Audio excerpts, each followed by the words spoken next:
They have painted the picture of Russia, the great, the strongest, the mightiest.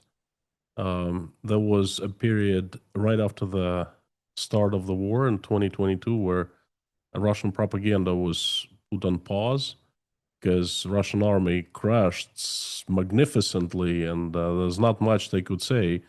From army number 2, it became the army number 102 perhaps in the world, And then, but they regrouped and they've been painting this picture of greatness of Russia at all fronts: economic greatness, military greatness, cultural greatness. That's very important. So yeah, that's what we see. And unfortunately, a lot of people are buying it outside Russia. A lot of people miss one event that happened quite some time ago, a few weeks ago, before Russian drones hit Poland. Remember that case of disrupting GPS communication in Bulgaria, I believe, when a plane had to make an emergency landing and the pilots couldn't use GPS navigation, so they used visuals. I think that was step number 2. You see, you are absolutely right about the complexity of Putin's actions and Russia's actions. Where Russian army is certainly not number 2 in the world, not the second strongest, I think Russian propaganda is second, perhaps first, and perhaps they share first and second place with the Chinese. But Russian propaganda and Russian covert operations, they are very, very efficient, very smart, and well thought out. One could guess, okay, if it was just a single accident, a single event, like drones attack Poland and nothing happens, okay? Was it intentional? Was it a mistake? But I mean, come on. First, there was GPS disruptions. Then there were drones. Now we're seeing Russian airplanes invading airspace of European countries, NATO members, among other things. And we're seeing slow but sure escalation of the aggression. It's another hit to Russian economy. Well, actually to Putin's regime, really, because it's based on oil trade, fossil fuel exports. We've discussed it quite a few times here at Silicon Curtain during our conversations. This is the cumulative effect. The compound interest rate, only it's not interest rate, compound sanctions pressure. As Albert Einstein said once, that the most powerful or mystical force in the universe is the compound interest. And this is the sanctions, the effects are compounding. And that's another blow, a big one. And that just assures me again that we are seeing the final chapter of the regime. I don't know whether we are in the beginning of the chapter or we have moved towards the middle, towards the end. That I'm not sure, but I am sure this is it. The remainings of Russian natural gas, because it's not supplied, currently not supplied at the quantities it was supplied in the past, not even close. Gazprom has just become Russia's biggest company with net loss. Okay, that's the new data. And there are a couple countries that are buying Russian gas, but they are also under pressure. And Hungary started looking for an alternative to Russian gas. They started negotiating with Turkmenistan about, getting gas through pipelines. Jonathan, this is coming to the end. Not too many companies are buying Russian. It's much easier to export oil than gas, because gas, you need pipeline. It's a weakness and its strength at the same time. If you have established pipelines going right to your buyers, your customers, then that's great. It's the cheapest way to transport gas, like it was transported for over 4 decades to Germany and to European countries. Okay, it's another thing to export gas via ports, via sea. You need special terminals to liquefy natural gas, which Russia lacks. Okay, there are a couple in the north. They are targeted right now, and it's sanctioned, and it is not much. It's certainly not up to capacity.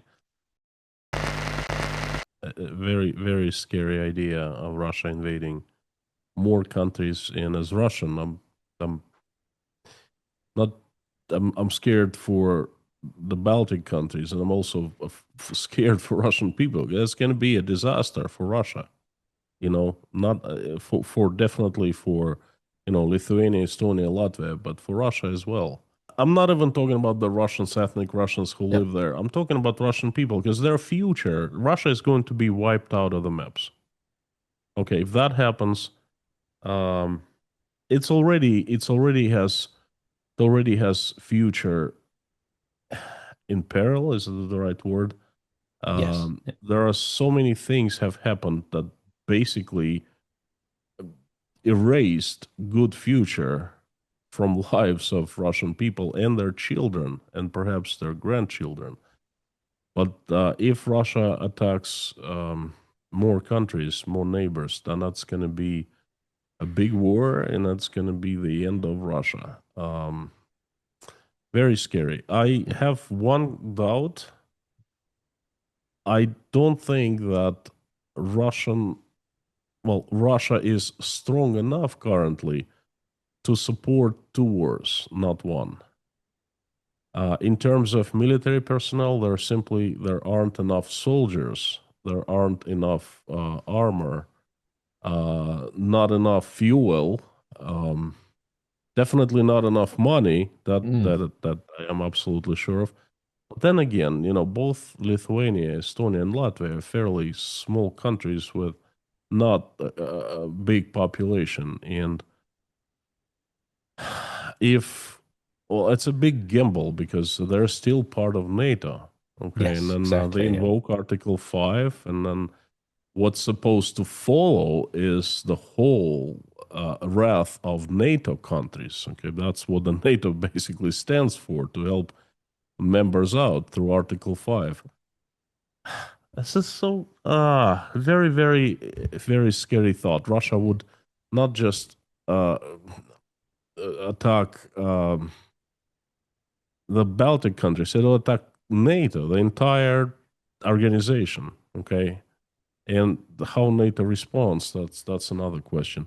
So if NATO doesn't respond, then yes, it would be fairly easy to take over those countries. Unfortunately, they're much smaller, and then look at them compared to Russia. Russia is large and in population, And doesn't care about um, casualties. I think that's the other. Latvia. Yeah. No, it's just that they have so much. Russia is so much more massive, so has so much more weight, that it just can like push its way through. You know what I mean, into the countries. And of course, no one cares about population losses, about Russian lives of Russians disposable. That's what they think in the Kremlin.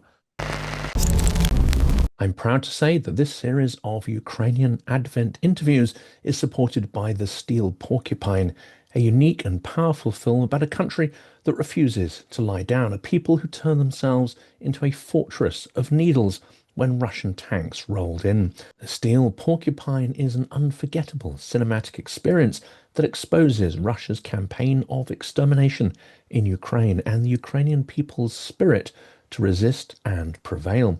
It follows soldiers, volunteers, and ordinary people who decided that survival meant resistance, not submission.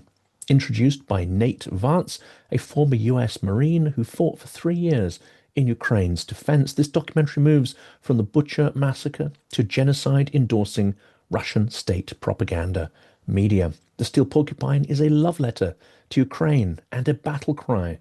It is free to watch and has already had a great impact on policymakers as well as activists. There is, of course, a link in the description of this video and in the comments as well. You can get to the website where you can see both the trailer and the film for free. Created by the makers of the acclaimed To the Zero Line, this is another film about humanity that clearly states there is no such thing as neutrality when war crimes are being committed systematically by Russia and on a scale in Europe only comparable to World War II. Set to a haunting soundtrack featuring music by Philip Glass and blending rare archival footage with original material. It is an impactful work of art and storytelling, as well as being informative. I strongly recommend you watch it, but even the trailer itself is compelling. I feel terrible about it because Ukraine is a very important country, and I feel a personal stake because I got them to agree to give up their nuclear weapons, and none of them believe that Russia would have pulled this stunt if Ukraine still had their weapons. And I believe Europe and the United States should continue to support Ukraine. There may come a time when the Ukrainian government believes that they can think of a peace agreement they could live with, but I don't think the rest of us should cut and run on them.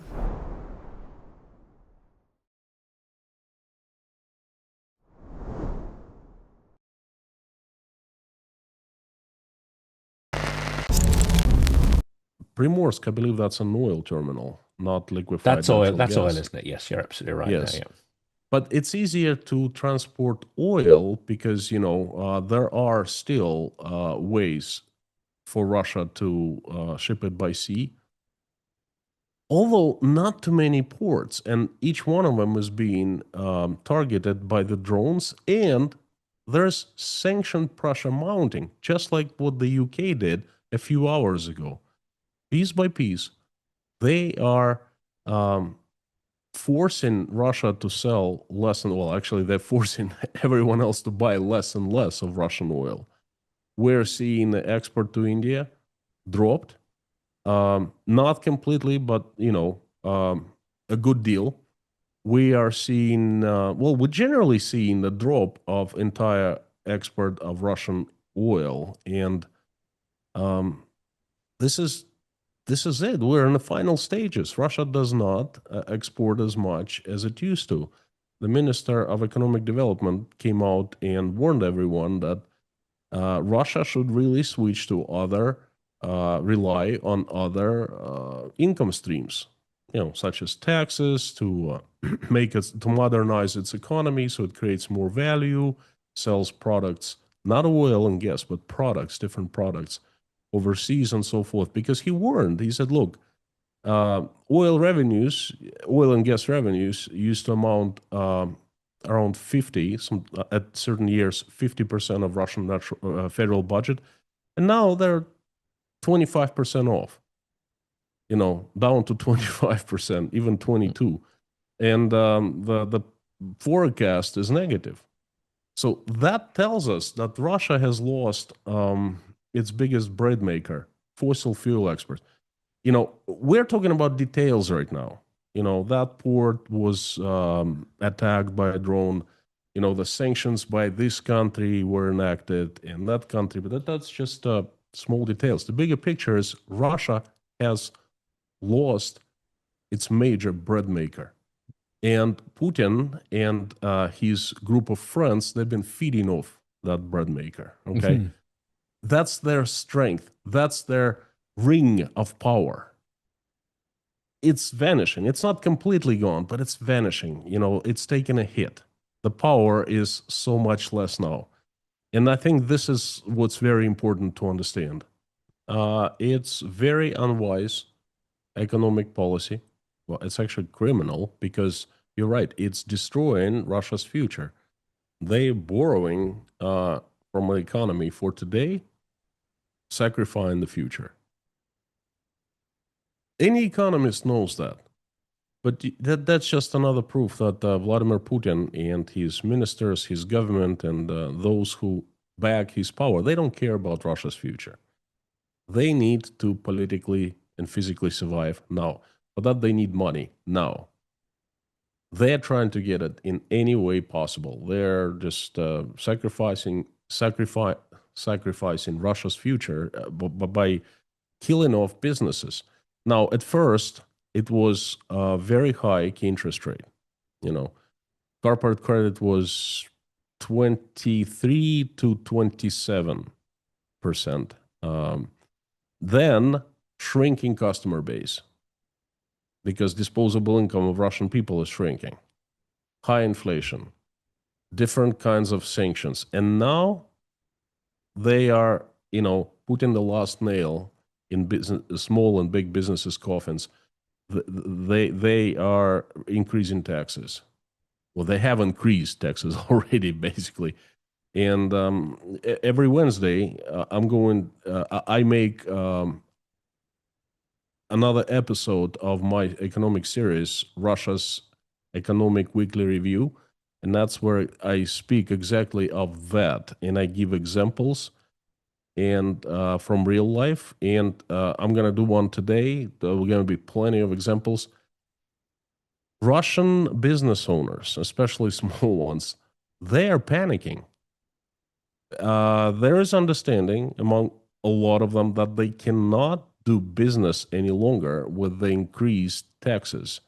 They added VAT, value-added tax. They increased corporate taxes. They increased different fees. This is disaster. I mean, they're finishing Russian economy off. They're finishing independent businesses. Well, I think that the next step would be nationalizing everything in Russia. But I mean, that's not going to work. Yeah, I've been there, tried that. Exactly, and it failed incredibly. Okay, with a big boom back in 1991. Ukraine has done a tremendous job. They definitely have planned a lot, and you are right on. We can see the planned attacks. We can see intelligence. We can see organization in those attacks. They're not just random attacks hitting oil facilities. Okay, they are very strategic attacks, and they're very effective too. And there's nothing Russia can do. Not too many people know, but before the start of the war, Russian army was considered the second strongest in the world. And Russian air defense system was considered also like second strongest in the world after the Iron Dome of Israel. Right? Well, it's turned out there is no air defense system in Russia. They can only defend Putin's palaces, residencies, the Ministry of Defense HQ, and very, very few buildings that they find important. Everyone else is left without air defense, and we're seeing that there are hundreds of attacks on Russia every single night, not just on oil facilities, but all over Russia. They're disrupting different manufacturing facilities. They're disrupting airspace of major airports in Moscow.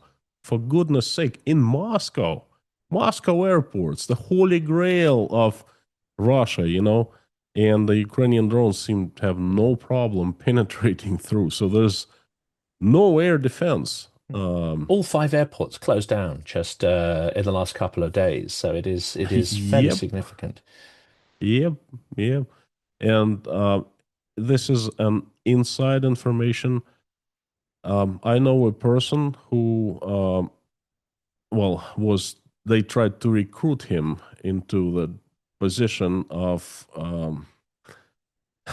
drone protector of one of the large oil facilities. I don't want to reveal location, but basically, that they would give him a shotgun and they would place him on some kind of a tower to watch over the skies. And if he saw the drone, he'd need to shoot. Right? I'm speechless. Sibur, the chemical giant of Russia, Avtodor, the company that runs builds, maintains all the roads in Russia. I gotta tell you, this is another sign that what Putin built in 25 years of his reign is very ineffective. And step by step, he was placing his friends, not necessarily oligarchs, but his servants, as heads of companies, and nationalizing companies, buying. At first, the state started buying these shares from private shareholders, and it acquired controlling packages of shares, and they became pockets of Vladimir Putin, wallets, so to speak. And they were functioning well as long as money kept flowing from the federal budget. As soon as the money dried out, and Jonathan, how many times, we've talked about it, money is drying up. Russia is running out of money. Now this is it. Russia is out of money. So there is no more money to flow to these companies. Therefore, there are in the list of top unprofitable companies in Russia. This is what state economy is. Like enterprises that rely on federal money, they are not judged by their performance. This is what happens to them as soon as the state stops giving them money. Because before, there was plenty of money inside those, Gazprom and Rosneft. How can you mess that up? It's actually unbelievable. So as long as they had money, things were stable. Putin's mantra, stability. Now they are in deep red, and you're absolutely right. There will be fights. All kinds of fights, different ones, political ones, and then they will result in takeovers. And that's the next step. I believe we're going to be seeing a lot of that in 2026. Anyway, they're doing a tremendous job disrupting Russian oil industry. Not just oil refining, they've disrupted oil extracting industry as well, because there are companies, large companies, reporting that Transneft reported that production of oil has been reduced due to the drone attacks. And I just heard from two large companies that, one of the biggest ones, or two of the biggest ones in Russia, that they warn that they might produce less oil because of the drone attacks. First heard of the shortages in early August. No, but a little over than a month ago. Okay, and I reported they were 4 regions in Russia, 4 provinces reporting oil, not oil, but gasoline shortages at gas stations. Crimea was number 1. In many gas stations in Crimea, they stopped selling fuel to people and only were selling to companies, commercial trucks. And also local administration, Crimean administration, started printing out the ratio cards, talony, okay, and distributing it, I guess, to their own, So anyone who had this piece of paper, talon, could get some fuel. And then 3 other provinces, they were no rationings introduced in Rostov, as far as I remember, only just huge lines, almost a kilometer at a time, at different gas stations, and people were waiting patiently to get some gas. And there were 2 other provinces in the far east of Russia.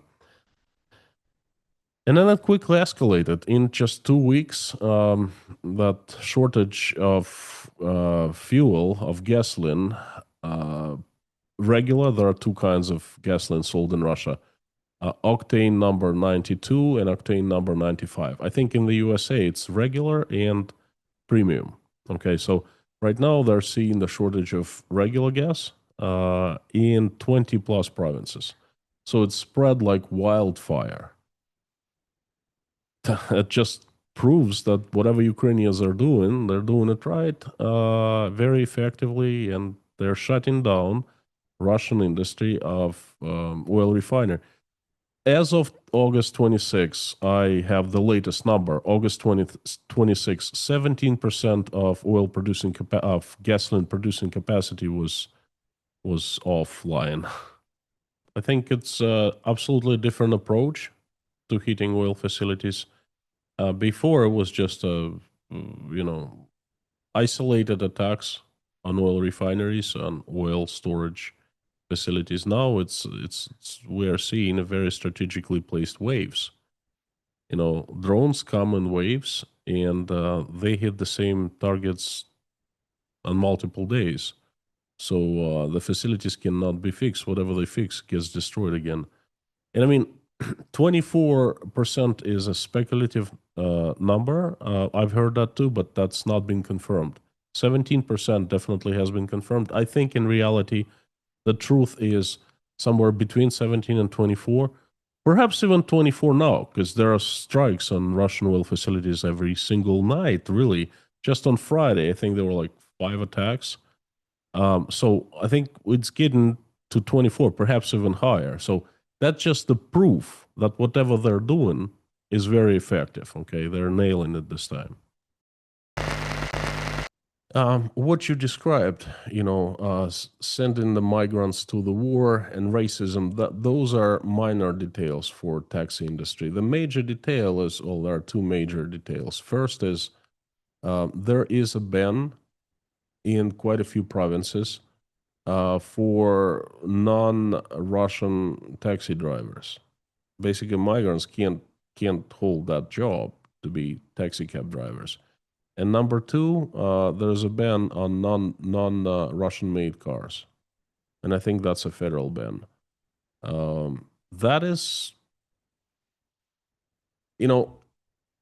I see that there is someone in charge of these new laws and regulations who has no clue what he or she is doing.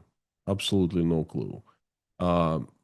Everyone in Putin's vertical of power, everyone who holds some kind of a power, built in to the vertically integrated system. It means she or he takes orders from the top. So most likely that person received an order to do something, to show some kind of a result. And without much investigation, analysis, without thinking, let's ban migrant taxi cab drivers. And then they do that. I've done my job. I've cleaned up Russia from migrants.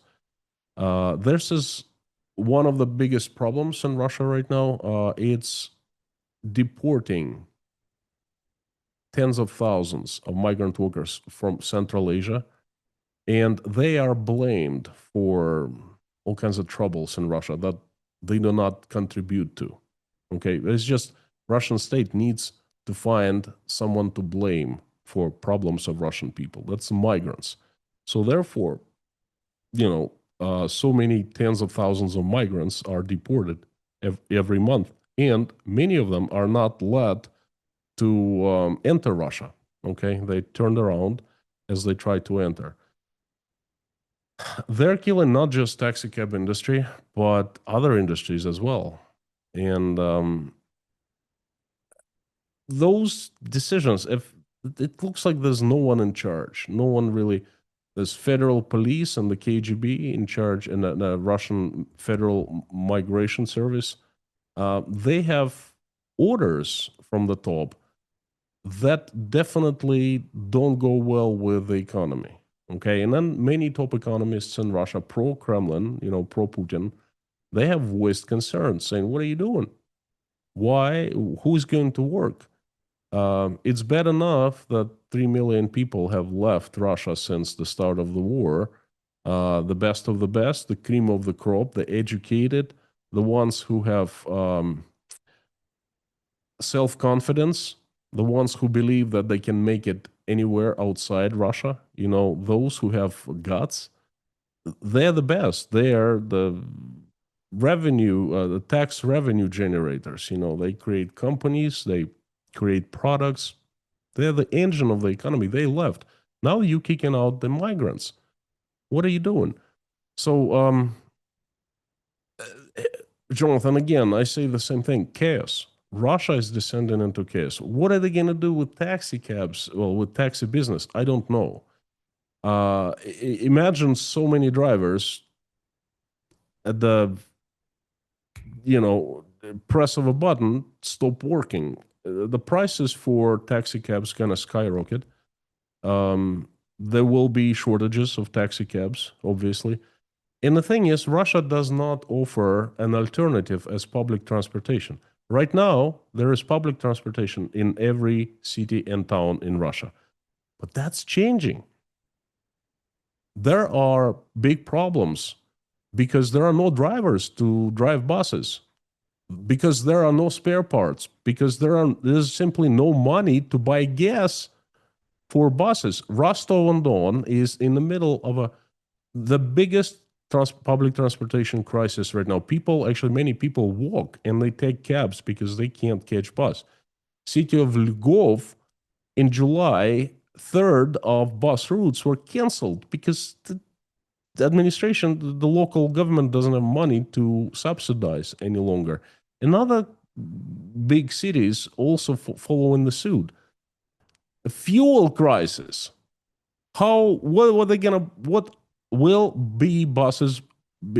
will buses be running on? Okay, if there's no diesel fuel. So anyway, chaos. Russia and Russian people are facing economic chaos, and you know what? It'll start as economic chaos, and it'll spread into general chaos. That's how I forecast.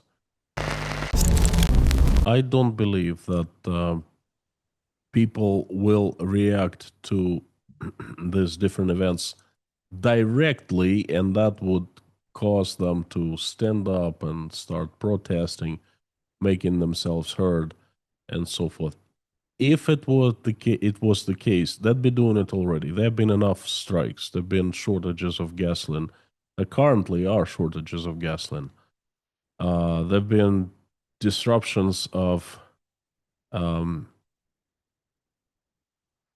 different plants where people work. There have been attacks on, there have been strikes on residential blocks. Okay, people get killed. Now I read the media in Russia, and they show the victims. Oh, last night, so many people were killed by drones. They don't say it's a direct drone attack. They say it's the remainings of drones that were shot down. Okay, they're trying to put it very mildly. It's they don't the infamous say, the drones oblomki, attack, isn't it? Yes, oblomki, and they fall down, and then boom, a factory catches on fire and blows up. Something like that. Oh, oblomki fell on someone's head and killed them. Even the Z-Patriots like have been mocking this, in quite a vicious fashion. It's very much so, implausible. very much so, because they can't mask the truth here. They usually are very good at masking the truth and camouflaging. They cannot do it now. Everyone sees it. It's out there. The other day, I received a video from a person I know in Rostov.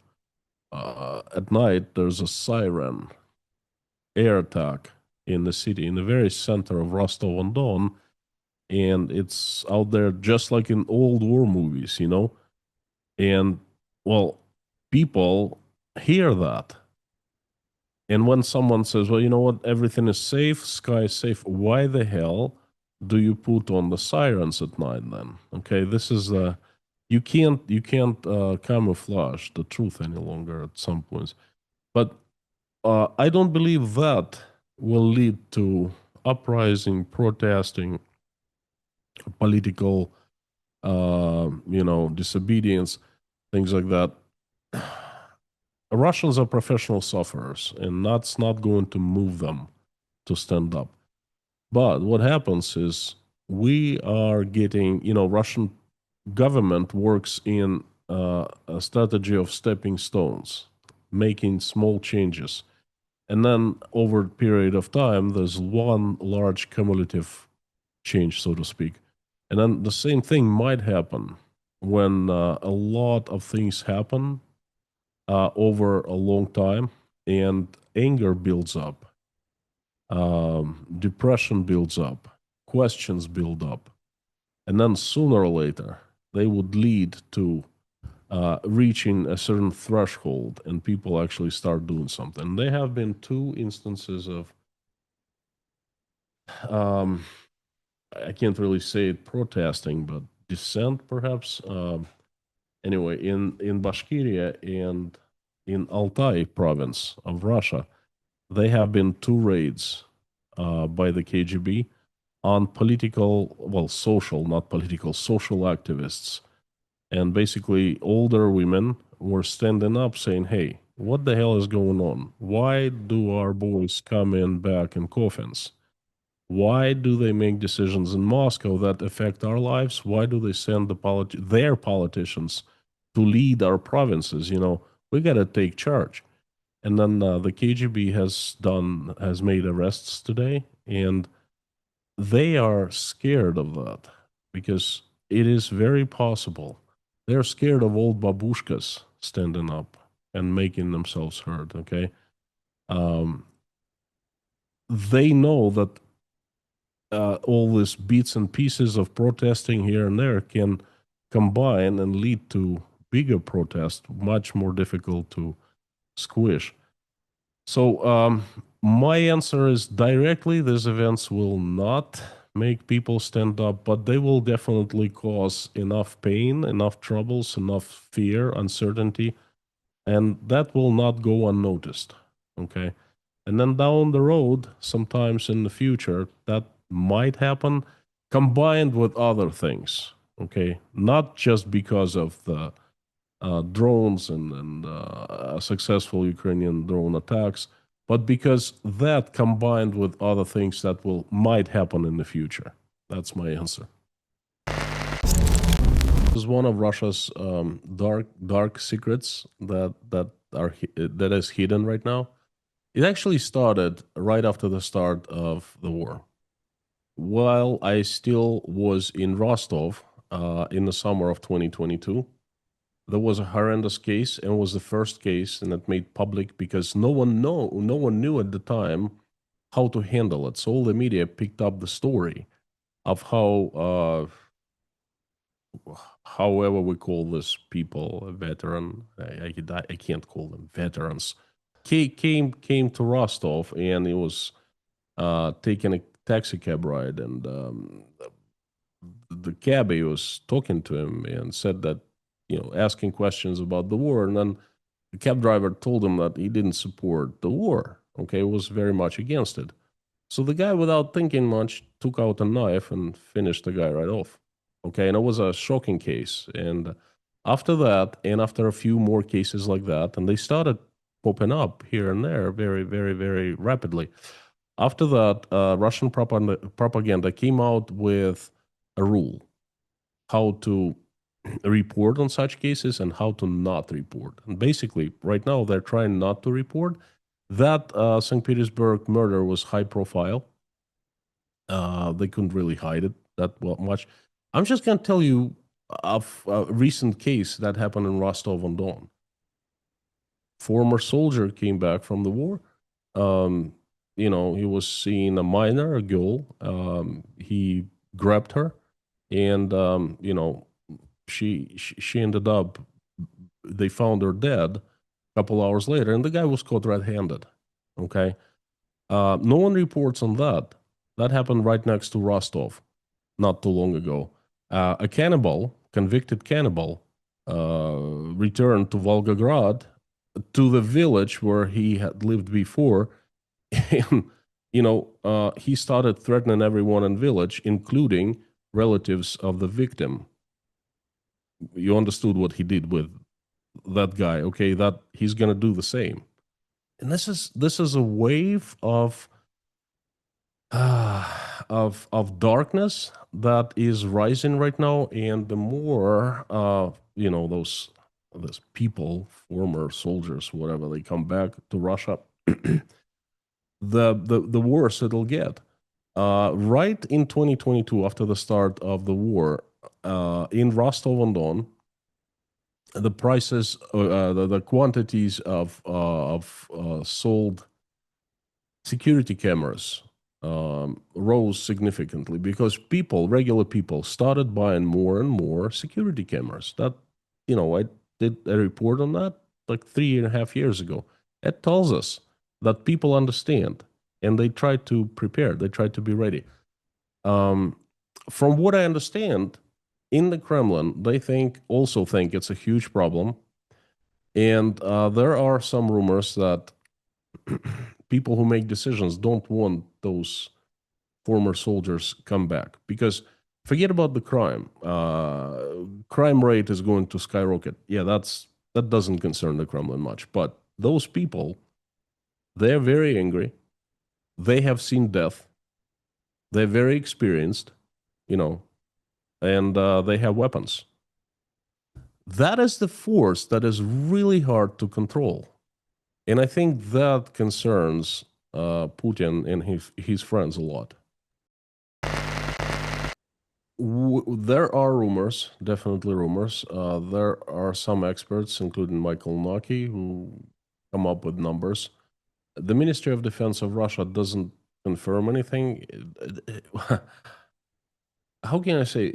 The Ministry of Defense in Russia does it even exist? From what I understand, there's also some kind of a chaos in the military leadership, because the Minister of Defense, he didn't serve one day in the army.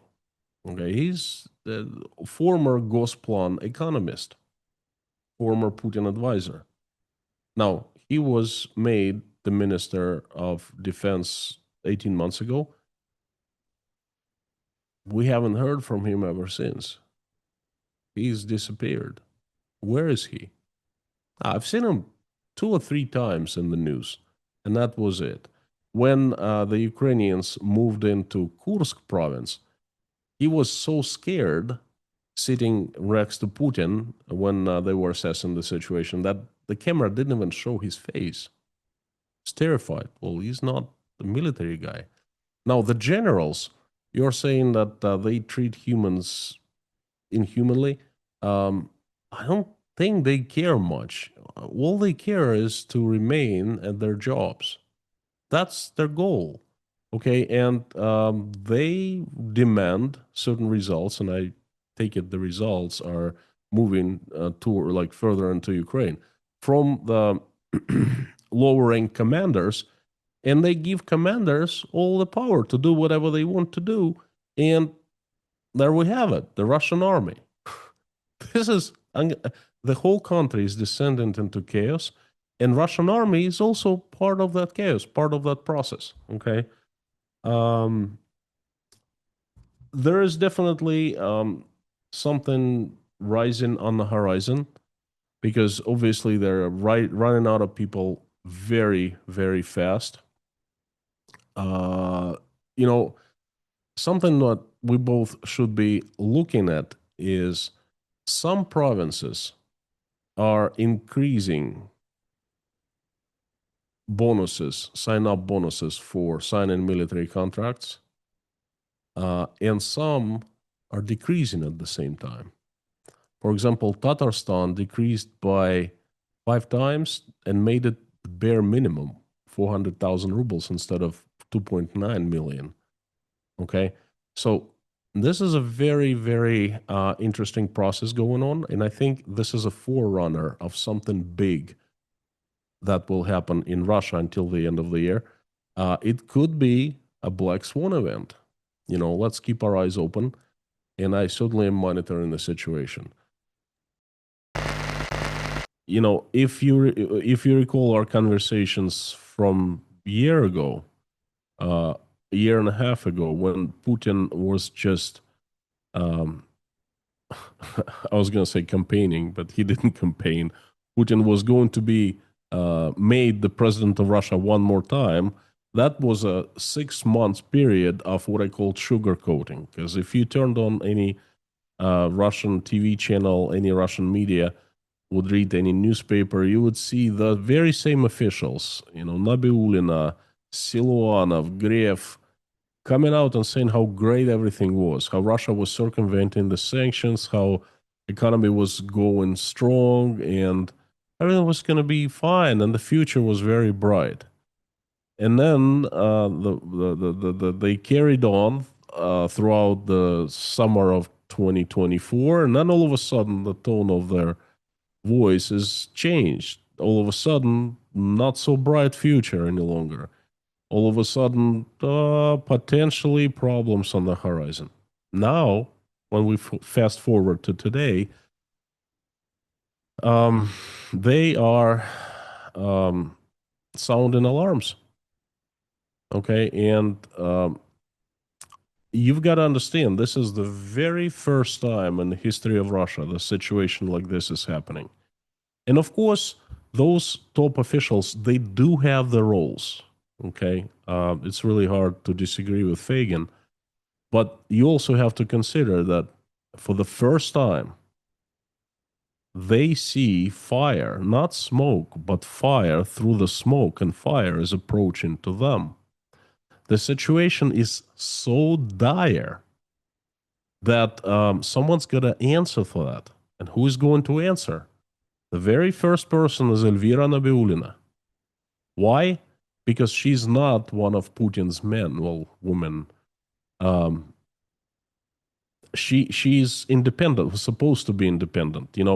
All the ministers, they were approved by Putin. So if anyone blames a bad economic situation on a minister, it means that Putin made a mistake. Elvira Nabiulina is a different story. She's not a part of the government. She'll be the first scapegoat. She knows that.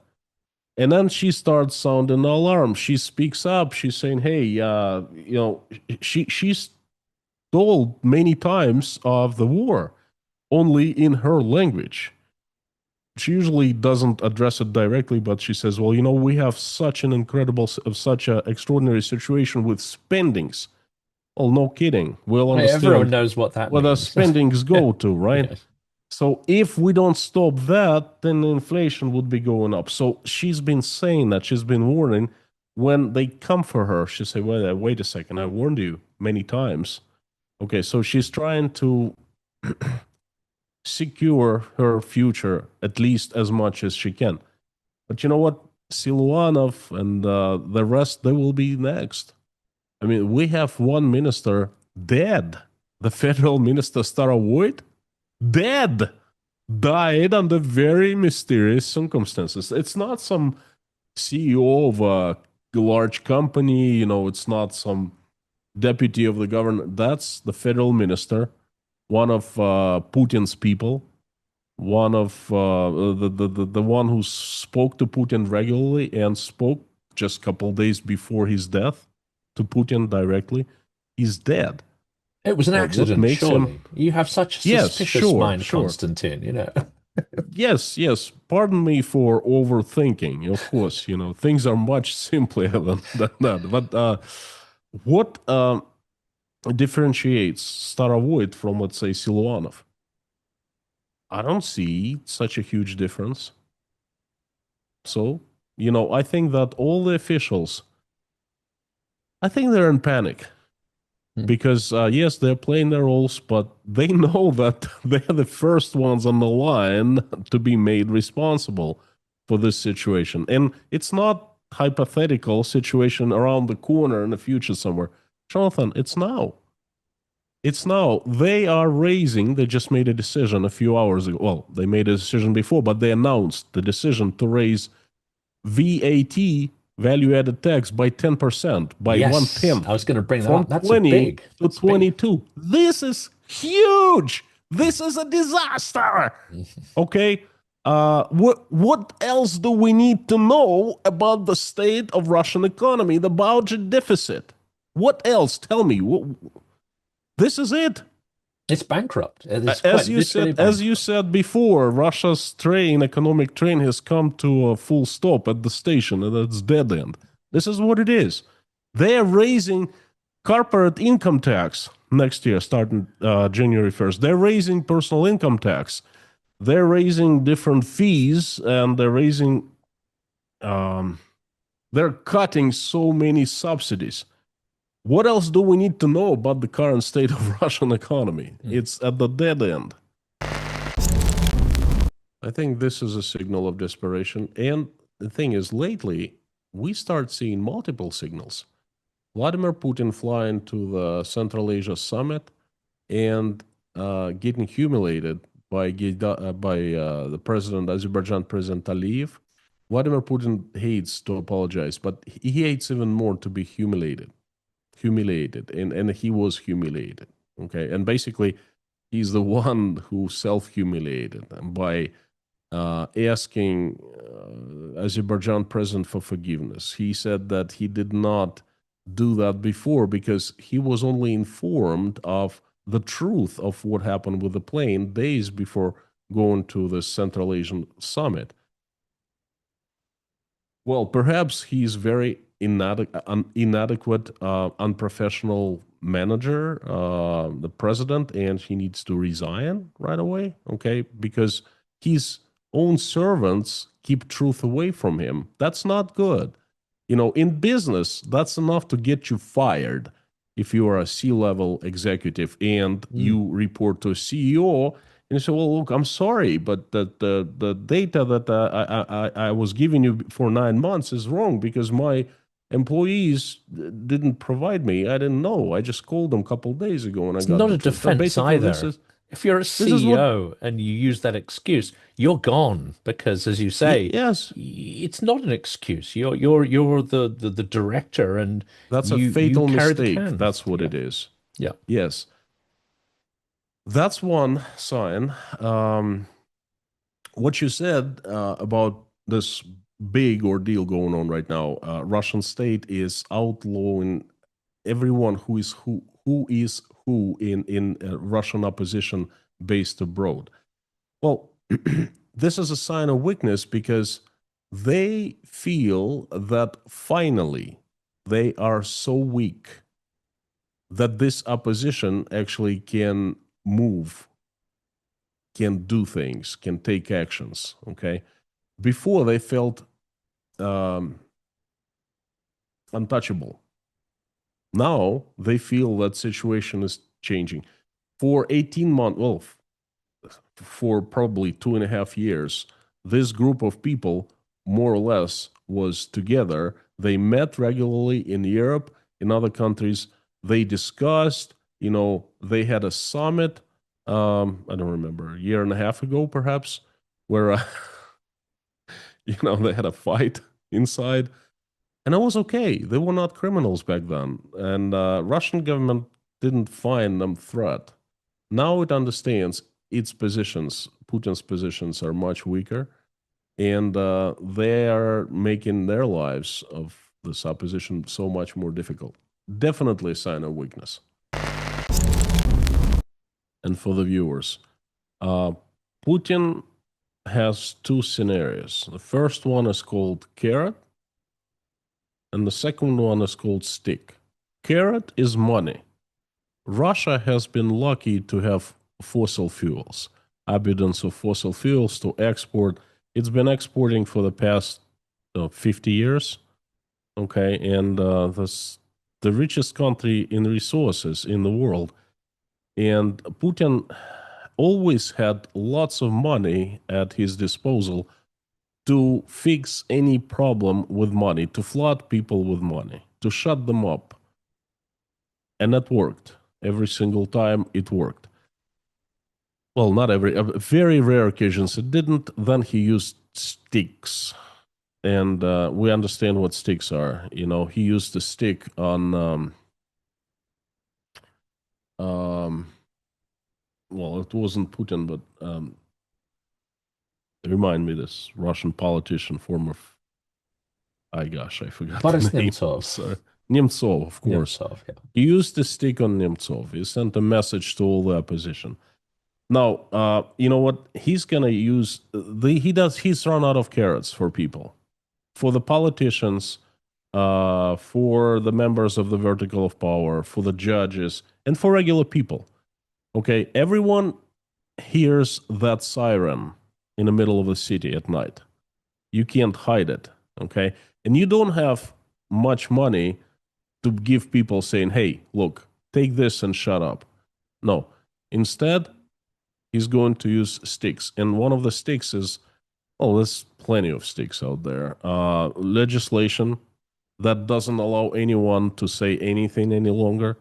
You know, this status of foreign agent that anyone can get these days. That anyone can be arrested for spreading fakes. If you open the mouth, you break one of Russia's laws. Then, of course, they are going to silence internet, to strip Russian people access to internet because they get ideas from reading different sources, from listening to different people. The government doesn't need that. That's also one of the sticks. And there are plenty of others. So he's run out of carrots. Now he starts using sticks. And now he's sending a message, I'm serious about it. That's all. In Russia, there's a very good saying. They are cutting down the branch they're sitting on. You're right. It's not good for business. It's not good for... I'll just give you an example.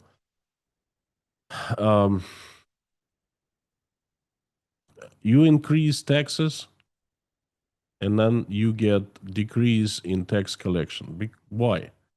Also because you take the best enterprises, the best, most effective, most profitable companies out there, and you destroy them. Because if you take a company from owner who created the company and nourished it and grew it, and you put state employees in charge of it, I mean, the company is destroyed. There are numerous examples. I don't know. Take Danone, a French company, Danone. It was stolen from the rightful owners. It was given to the state, and then it was transferred from the state to the Chechnyan owners, new owners. What is up with Danone right now? Performance is down big time. I can't say that the company has been destroyed, but it's on the way there. It's very And the quality clear. of the products goes down almost immediately as well, I would assume. Everything, the quality of the products, the competitiveness of the products, the prices go up, the personnel leaves. If you get the company, it's just given to you, transferred to you. You are not in the long run, taking care of the company. No, company business is a child, like a child. You have it, you love it, you grow it, you put so much love into it, so many efforts. I've had businesses before. I started companies and I grew companies. I sold some of them, and it's your child. Right? You do business with love. You grow company. Look at Kamenshik, the guy who built Domodedovo Airport. I think that's the best example, the best ever, okay? Moscow's best airport, Domodedovo. I remember before Kamenshik took over, it was basically a hangar, large storage facility with registration desks inside, okay? And now I it's remember. one of the world's... I'd been there on an Yes, in the internal flight. 90s. Yeah, it you was remember. Then, grim. Yeah. And then East Lion, this company owned by a fellow, his last name is Kamenshik, took over the airport, and it built it up into something wonderful. If you travel to Domodedovo now, you don't recognize it. It's absolutely a great airport to be at, to depart, to come to. Everything is well thought out, developed. There are different facilities, plenty of services, plenty of rest areas. It's just wonderful. Well, they steal airport from him. The official reason? Well, the airport is national security issue. Well, the thing is, the airport the Kamenshik didn't own the runaways and all the infrastructure that services airplanes. It only owned terminal. He built up terminal and services inside the terminal. That's pure commercial side of the airport, of any airport, okay? They stole it, and now they're cutting everyone's wages. People are quitting, by the big crowds, by big numbers. Quality of service is going down, and this is it. This is the end of Domodedovo. This is a perfect example, and there will be so fewer taxes, so much less taxes collected from Domodedovo is from business. And now this process is massive in Russia. About a year ago, there were 700 large successful enterprises, companies in the list for it's so-called reprivatization. Okay, and no one knows what the current state of the affairs, but I think most of them have been stolen from the rightful owners. Most of them have been transferred under state control, but you got to understand, it's not state control. It's someone's interests. Certain, prosecutor installs his own people to benefit KGB general or some politician, some official in Putin's vertical of power. It's always someone who benefits, right? And they definitely not up to maximize profits, to pay more taxes, to have more profits, to pay more taxes. That they're up to steal as much as they can, to get the money out now, and then they don't care what happens after. So we're seeing this incredible negative effect on Russian economy. And another negative effect is fear, because right now, if you own a business in Russia, what's your motivation to keep it and grow it long term? None. Because you know that someone powerful would see your company and likes it, and this is it. It's not yours. You're lucky if you just have it taken away from you. And if you're unlucky, you go to prison or you fall out of the window, one way or another. Samoilov, good example. Samoilov. That's Russia's largest real estate developer. 57-year-old, absolutely healthy Russian billionaire dies of heart failure. Okay.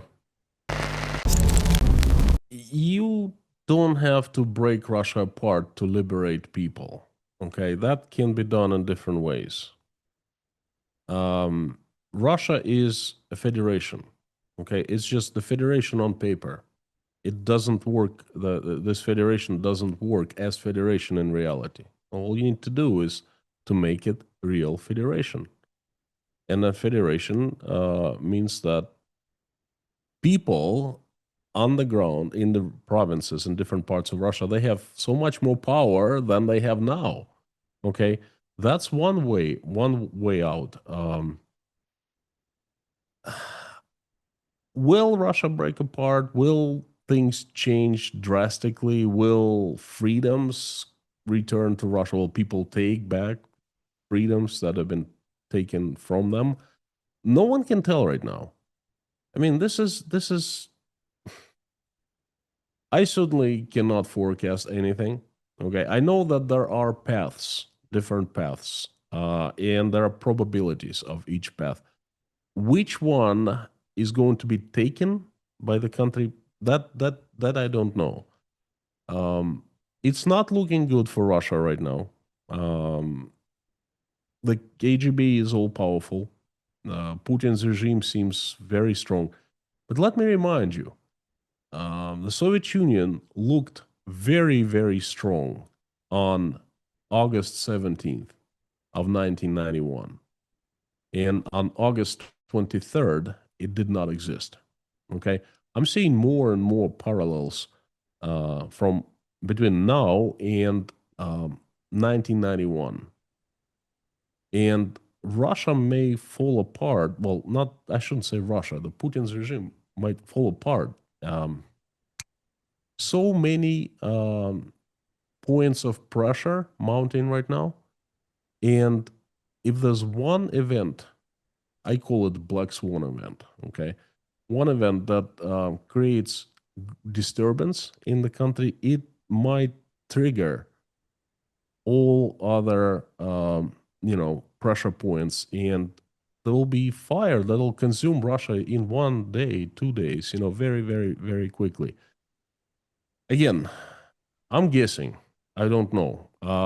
What I can definitely tell is that there's tremendous economic decline right now, and economy is the foundation of any country. Okay, there is tremendous. There are tremendous troubles in Russian army, and Russian in the army is always force to deal with. Okay, there is a tremendous political crisis in Russian leadership because Putin is cornered.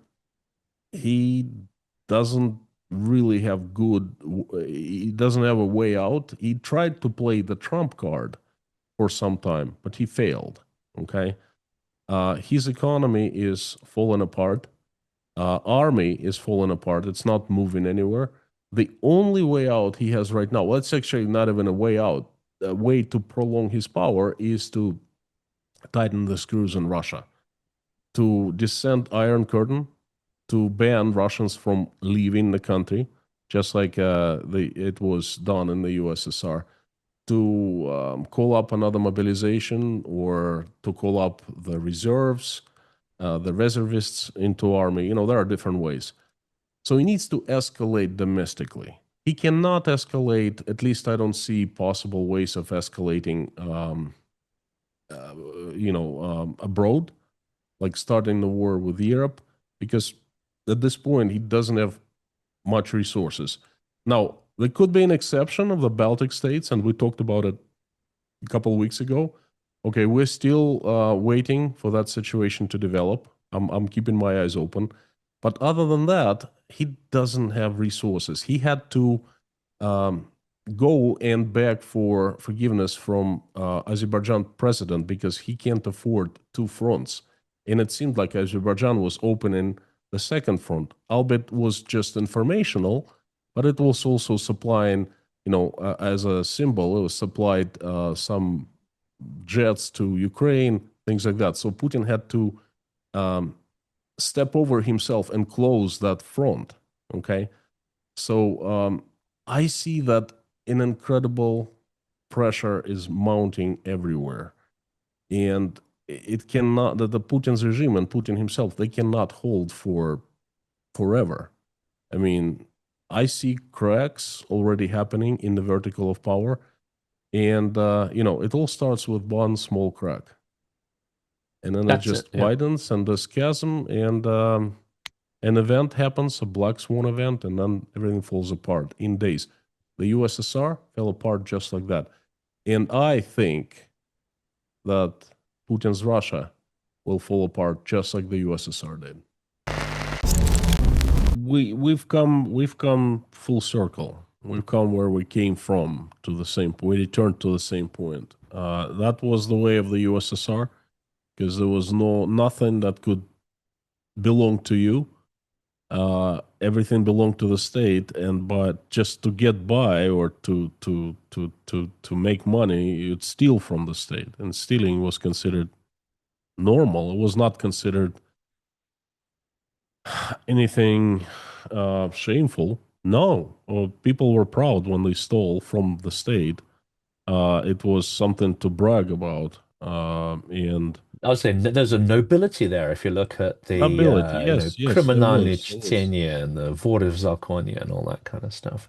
Not just that. It's let's say a village, and I remember it happened when I was growing up. Village, and then someone takes home a wheelbarrow of food for cows. Okay, and that's state property. That's a crime. Person would go to prison if caught. Of course, it doesn't. The person doesn't get caught, and then neighbor. I remember I witnessed that neighbor gets home, and then later that evening, brags, "Oh, I got so much of silas or whatever, today, and everyone's like, oh, good for you, good for Nice you, one, So yeah. Nice one. Yeah, that was general mood. No one would be ridiculed for, shamed for stealing from the state. It's hard to say whether it'd be catastrophic, but I think it would be a huge blow. And China is not going to withdraw its support, and the latest sign of that is the Chinese vessel for the first time entering the Crimean port. We all know that Crimea is under isolation from the rest of the world. And if a ship docks in one of the Crimea's ports, not many, by the way, just a couple, then um, the ship is sanctioned, and it wouldn't be taken anywhere in ports all over the world, at least all over the West.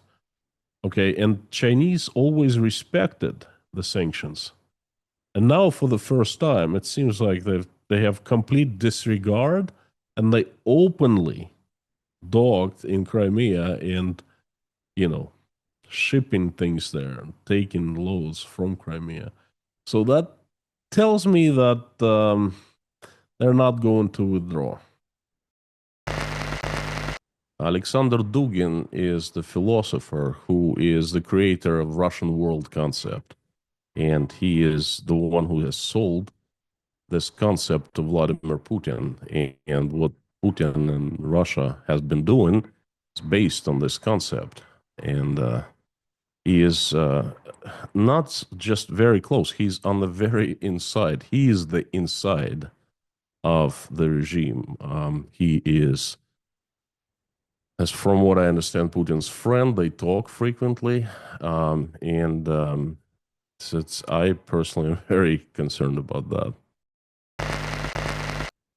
That I've received probably the best feedback I could receive. A lot of people think they like my work, they enjoy, they learn a lot in the comments, during our live stream chats and so forth. But this comes from, the person, the designer of the Russian world concept.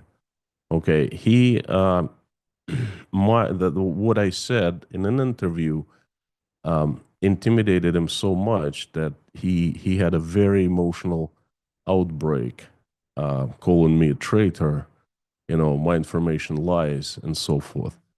This is probably the best feedback. Certainly, I am very intimidated in terms of my personal safety. Whoever is listening to me right now, know that I'm trying to stay away from windows as far as possible. There's no way I can accidentally pull out of the window. I'm afraid of heights these days. Okay, I am a family man. I'm a Christian, and I enjoy my life very much so. So something happens to me, you know where to look. So that is very concerning on a personal level. Will it affect my broadcasting, my stand, my mission? No. I keep on going the way I've been going for all this time, and I will continue telling the truth. I will continue monitoring and documenting Russia's demise. I will continue putting everything online. I will continue giving people the facts about Russia. And it's very easy to fact check me and to double check, to see if what I say is a lie or truth. And I dare anyone questioning me to do so. So, very scary, very intimidating on a personal level, but it will not affect my my mission, my stand, my position. Strikes continue. The intensity of the strikes has slowed down a little bit, but still, Ukraine executes strikes, and every strike is a blow to Russian oil industry, oil exporting, oil refining.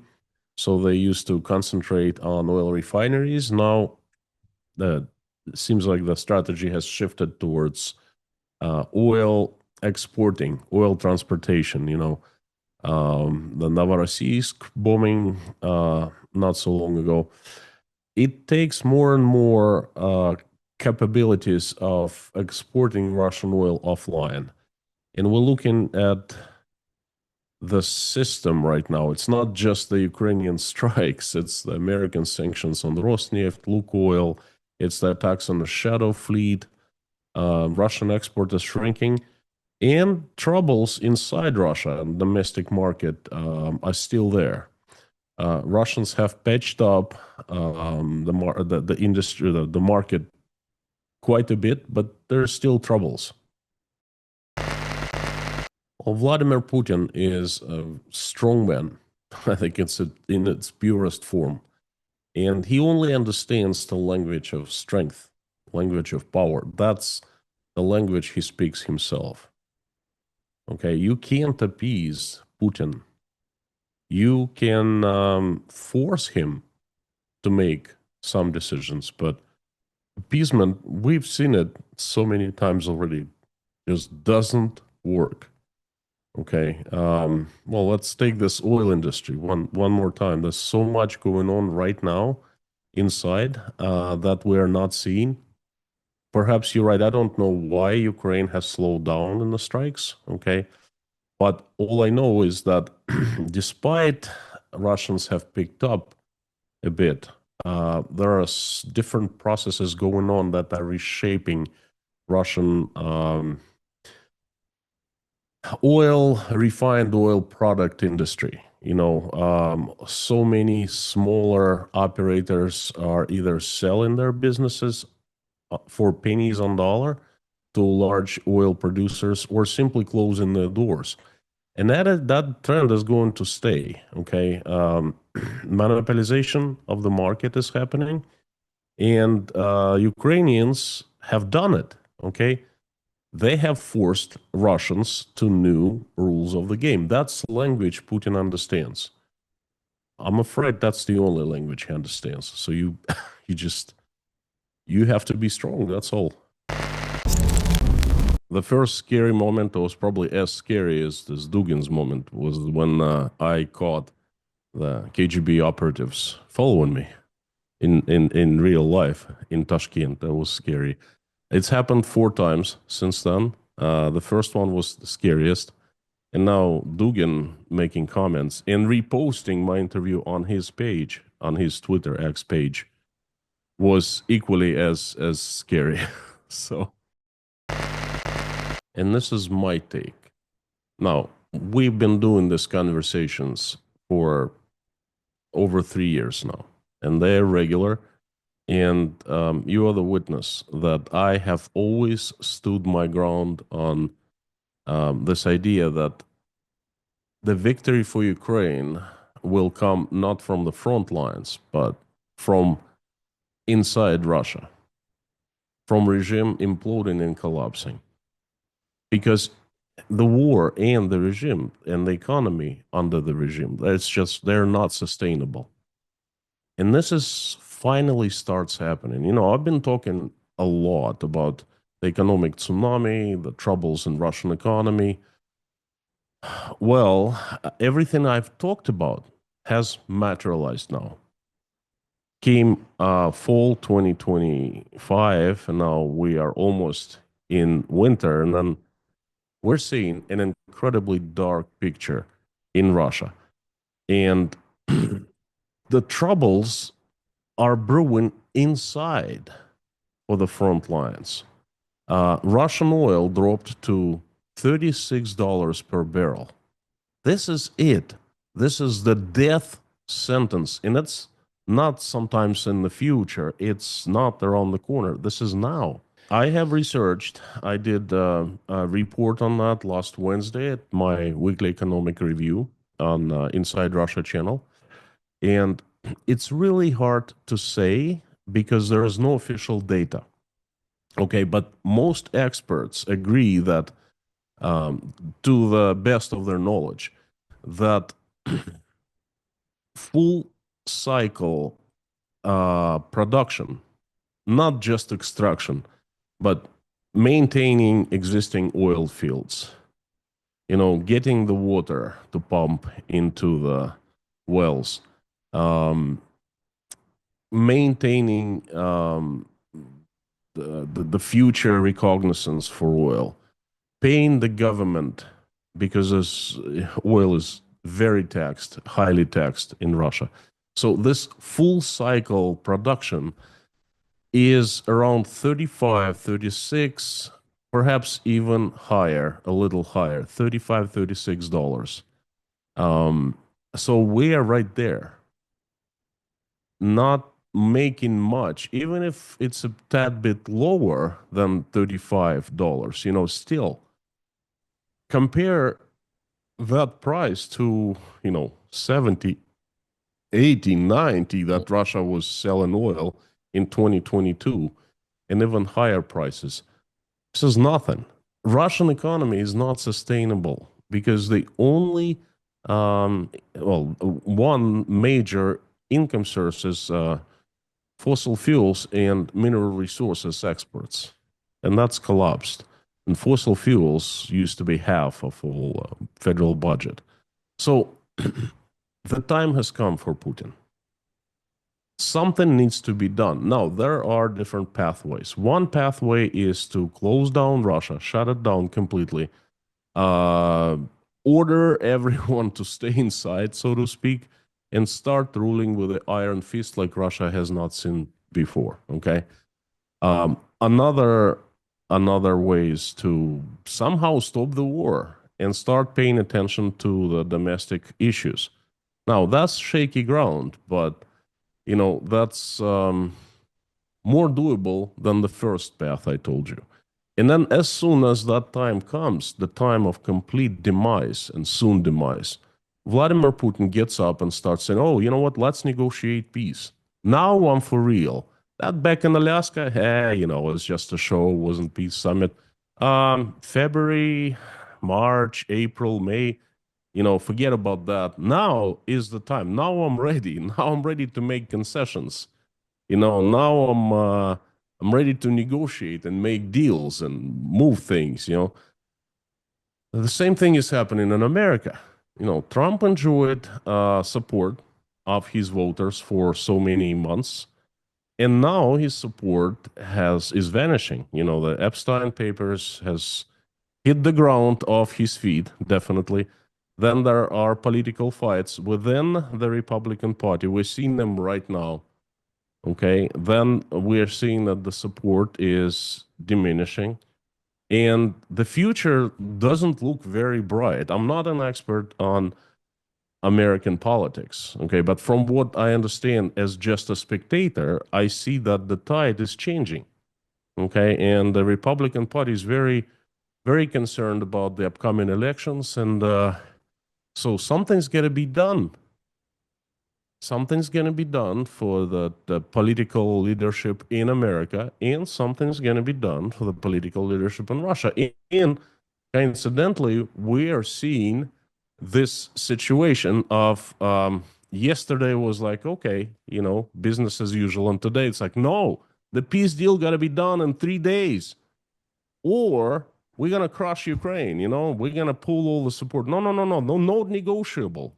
They were negotiating for 9 months before.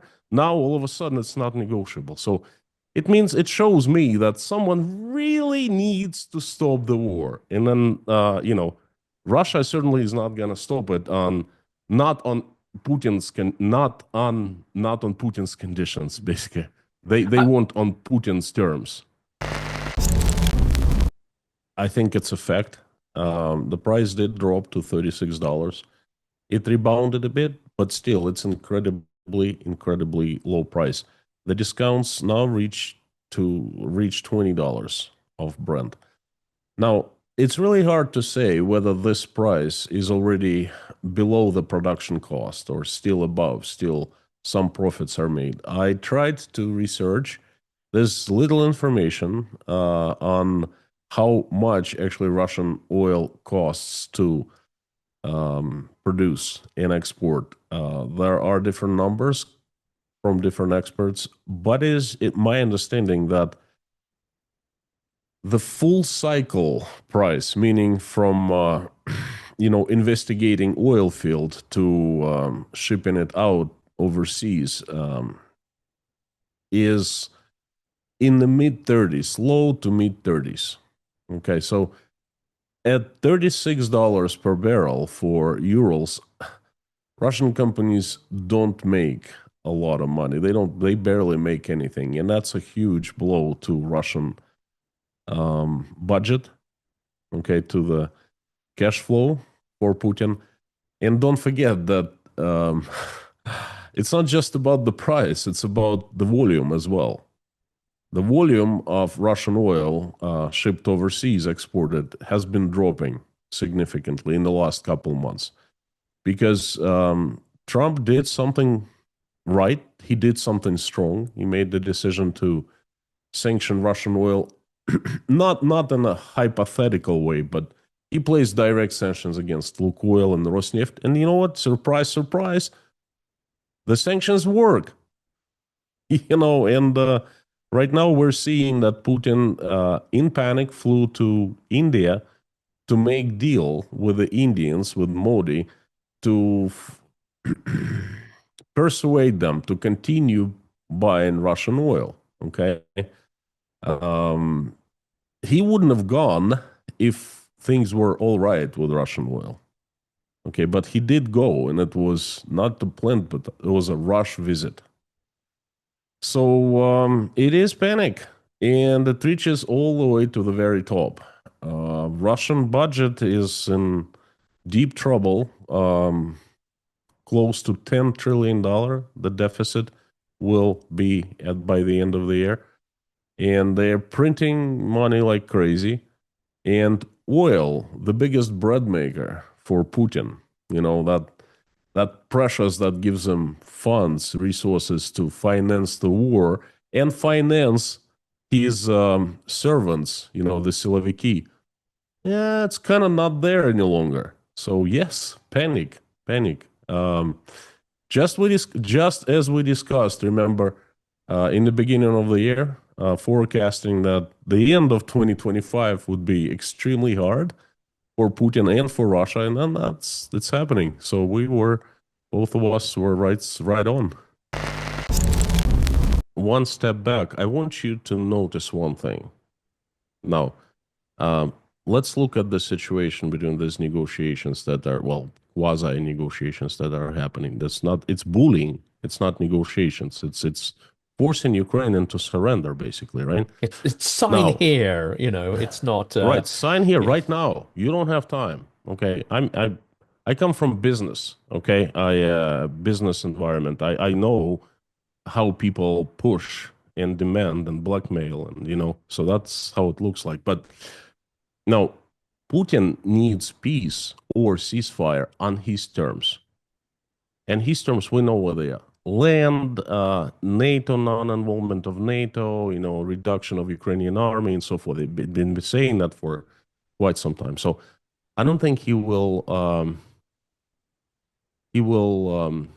I think he will stand his ground. Okay, he will not give up, or at least he won't give up anything major. Now, in America, all they need is the signature.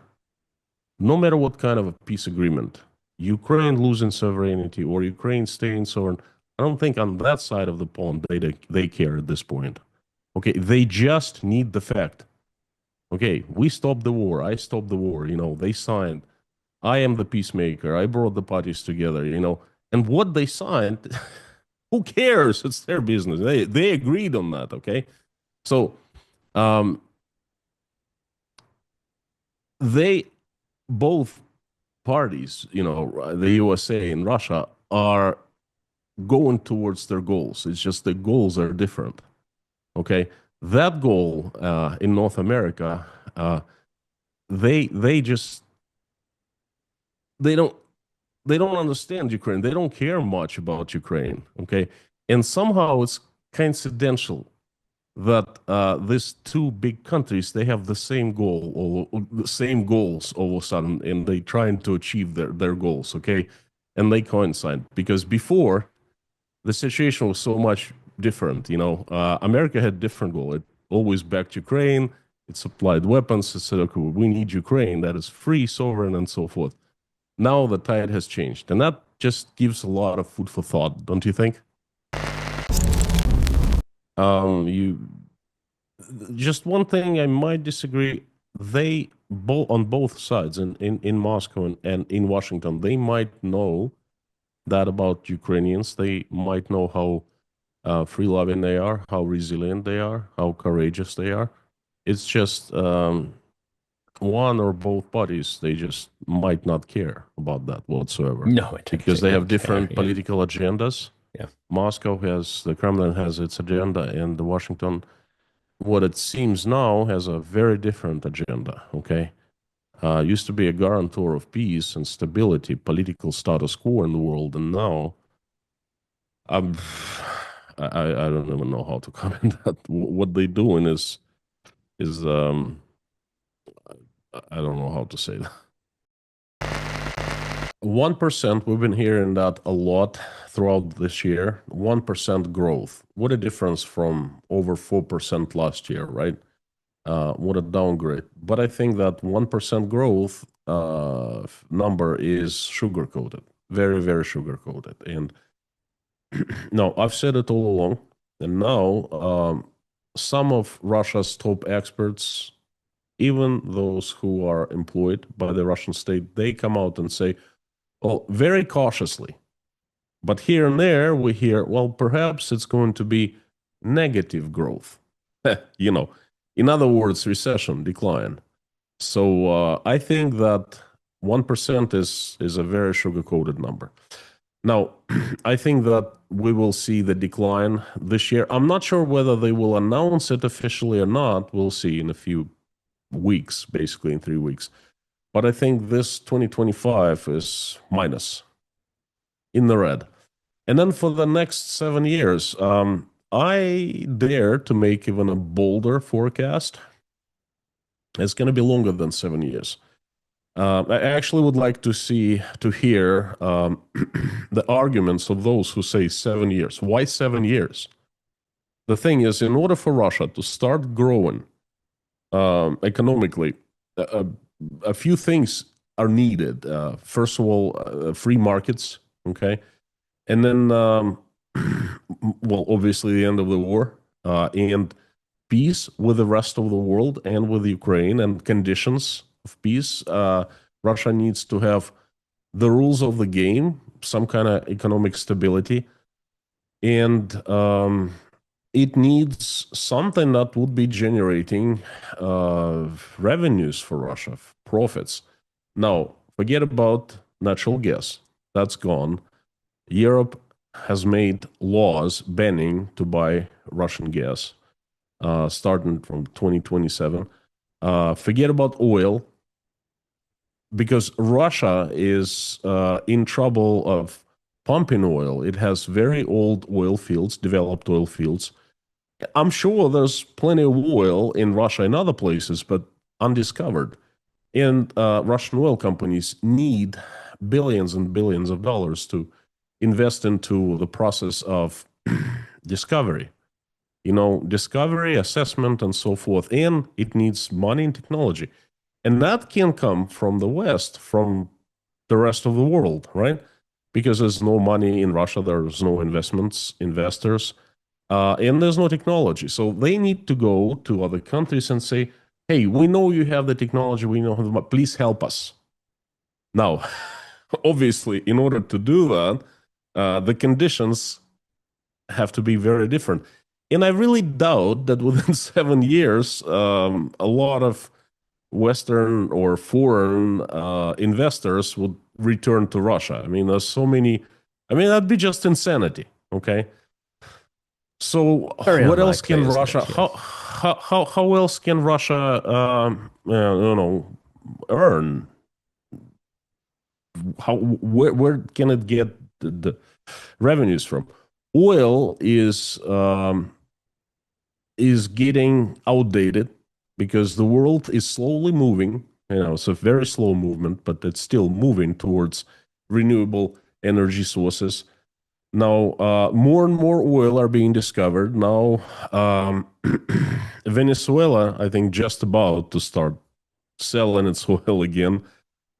Is it the country right next to Venezuela? Is it Guyana? Then Kazakhstan. There's more and more oil Now, metals, ferrous, non-ferrous metals, more and more being discovered, and the production facilities are built all over Southeast Asia. Okay, and Russian metals are all of a sudden find competing against other countries, and that's so those were Russia's bread makers. Now, you tell me, how can Russia earn money? How can it start growing again? I don't really see any any way for the country to come back economically. So my understanding that it's going to take a very long time, and Russia is like Phoenix, would have to fall into ashes and then rise from the ashes. Now, when it rises from the ashes, that's a different story. But I doubt it's going to happen within 7 years. There was an example in the past. Okay, I was experienced. Russia transformed from the USSR to modern day country, and it had instant assistance of the world, basically the international community of the Western countries. It had instant access to cheap capital. It had lots of Western companies coming in, bringing in their technologies. Okay, it was embraced into the international community. It had not had a bloody war on its hands, and it still took Russia 10 years to transform, to rebound economic. 10 years, okay? That was the perfect set of conditions one could ever think of. So that also tells me that this time it's going to be much longer, because they will be a grace period when things will change in Russia. Say, hey, we're good again. Wait a second, you have to prove by your behavior. And it's really hard to say what will be done, but Russia would have to prove its good intentions, okay, and a good nature, if it turns into good nature. And that's going to take a very long time. And only after quite a few years, if Russia behaves in a way a normal, peaceful country would, then it would take many, many small steps for Russia to come back and become part of the international community. Has told everyone that he plans to live until 150 years old. Okay, so he has a very long life ahead of him, but that's what he thinks. And obviously, he's the ruler of Russia. He's going to rule for many, many more years. It's really hard to disagree with you. If it's not peace and Ukraine, like real peace, and Ukraine is forced into this deal to surrender, we are in a very scary situation, very difficult situation, because Russia is extremely weak economically right now. Its military is in chaos. But there was one example when Russia rebuilt itself. And I would like remind everyone what happened in 1941 when the Nazi Germany invaded Soviet Union. The USSR was not ready. It lost so much territory very quickly, and Nazi troops came close to the Kremlin, to Khimki, which is part of Moscow right now. Was it like 30 kilometers from the Kremlin? Stalin evacuated from Moscow to deep into the Ural Mountains, and the entire country was preparing to lose Moscow. Okay, a Russian army was incapable of stopping the Germans at that time, and there were a lot of lives thrown. Exactly the same situation is being repeated right now. All the USSR had was people, and people showed incredible acts of courage because they were defending their homeland. They were sacrificing their lives. That was a real courageous, but incredible situation. And then they stopped the Germans. In 1942, 43 and 44, Russian army rebuilt itself. It got experience, it got new tech, it got lots more people, got skills. Those young officers and soldiers, they got seasoned over the years. In Russia, there's a saying, "Понюхать пороху." So that's sniffed the gunpowder. So Sniff they the sniffed a gunpowder, lot yeah. of the gunpowder. And by 1945, Russian army, Soviet army, was the strongest one in the world.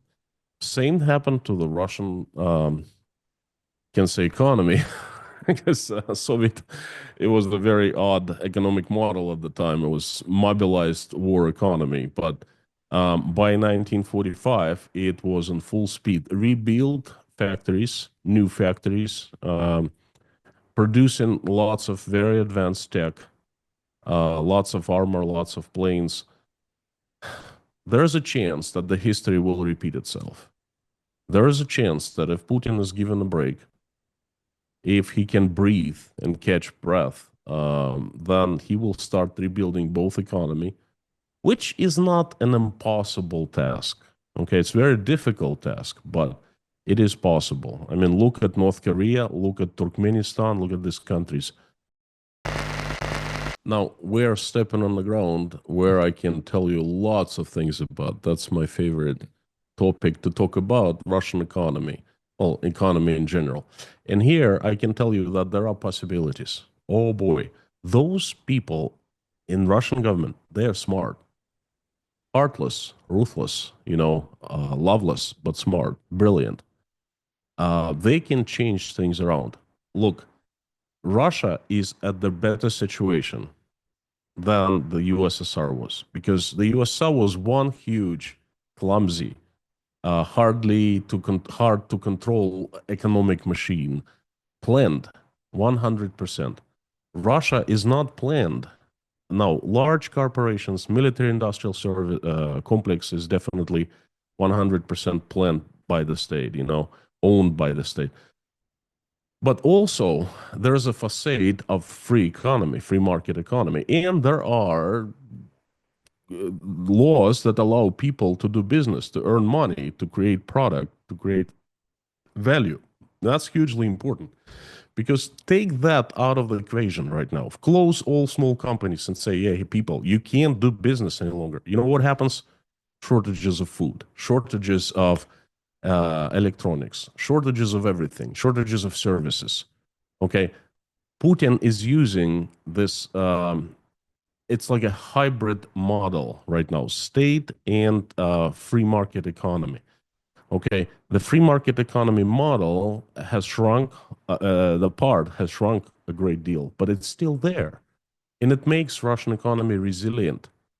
It makes people buy bread at the store without having to wait in long queues. It allows people to buy foreign-made, I don't know, TV sets and other things, washing machines. There is currently no shortages of anything in terms of consumer electronics, not like in the USSR. And he can keep the same model, but only upgrade it a little bit, okay? Make it more controllable, but still leave some space for individual interpreters. No, Entrepreneurs. Sorry, That's it.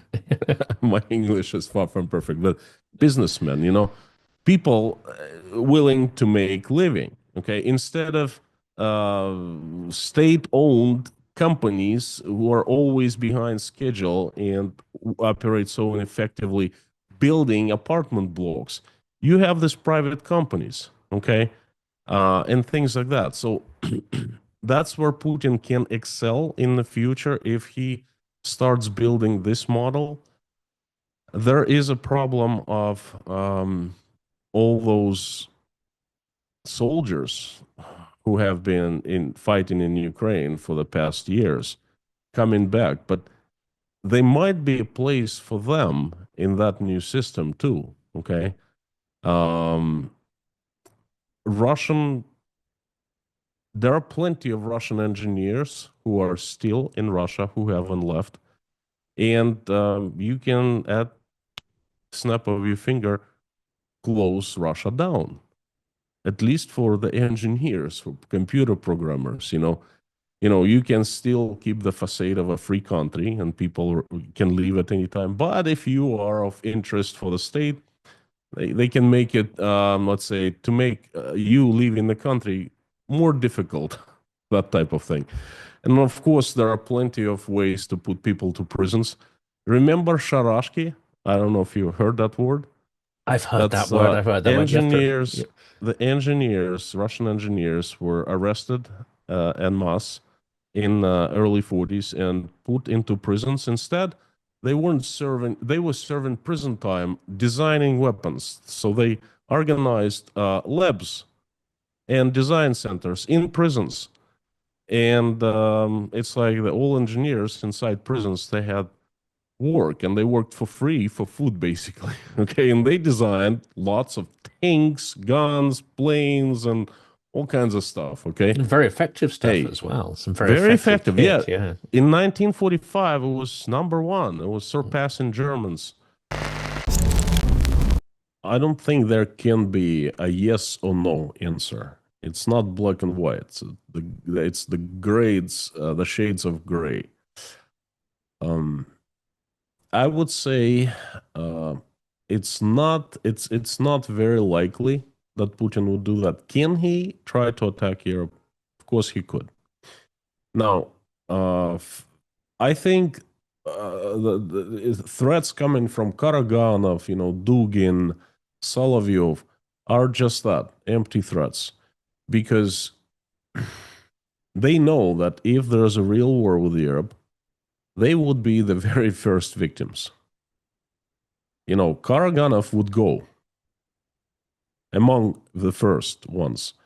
Putin would go, and that makes me believe that that's more of empty threats. Now, are they? Well, I shouldn't be saying are they. Is he crazy enough to do that? Now, I think he is. Okay, and if he's cornered, if he thinks that there's no way out and the end is near, very near, at the reach of hand, then he could try to, make a strike. That's a possibility. How probable is that? I don't know. I think the probability is low, but who knows?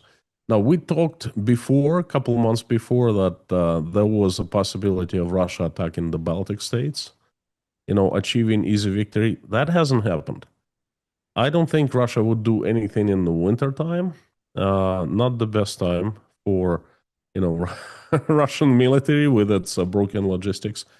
And another thing that gives me optimism about this military strike or lack of military strike to Europe. Look at what's going on in the front lines right now. Russia has been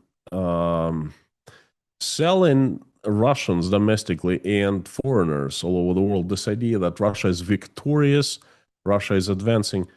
Now, I looked at the map, and I'm not a military expert, okay, but I just use common sense sometimes. I looked at the map, and Russia is trying to take Chasiv Yar right now. Okay, that's fierce fighting. And Chasiv Yar is only 16 kilometers, which is 11 miles from Bakhmut. Now, Bakhmut, Russia had been trying to take Bakhmut for 1 year, and it finally did so in May of 2023, 2 years ago. Now, how far Russian troops advanced from Bakhmut into the Ukrainian territory? Was it like 10 miles? Something like that, 11 miles? What war? What, are they going to execute missile strikes? I probably could do that if their missiles even launch, But I don't think they have nearly any capability of executing some kind of land invasion into the Baltic states now or other places. They're trying to replenish the losses right now. The reports are coming that they're taking people from hospitals, wounded soldiers who are on crutches, and send them back to the Ukrainian front lines in Ukraine. If they had a fairly stable situation on the front lines, then they wouldn't have done that, right? So it shows the desperation of Putin and the generals. Most likely, Putin is pushing them, giving them deadlines, milestones, and then they trying to achieve the milestones and meet the deadlines in any way possible. And now they are doing it in a very barbaric way. Okay. I mean, poor Ukrainians, they get bombarded every day. But look what they're doing to their own, to Russian soldiers. Basically the same thing. They take people who can't fight and throw them, sending them to actually die. Okay.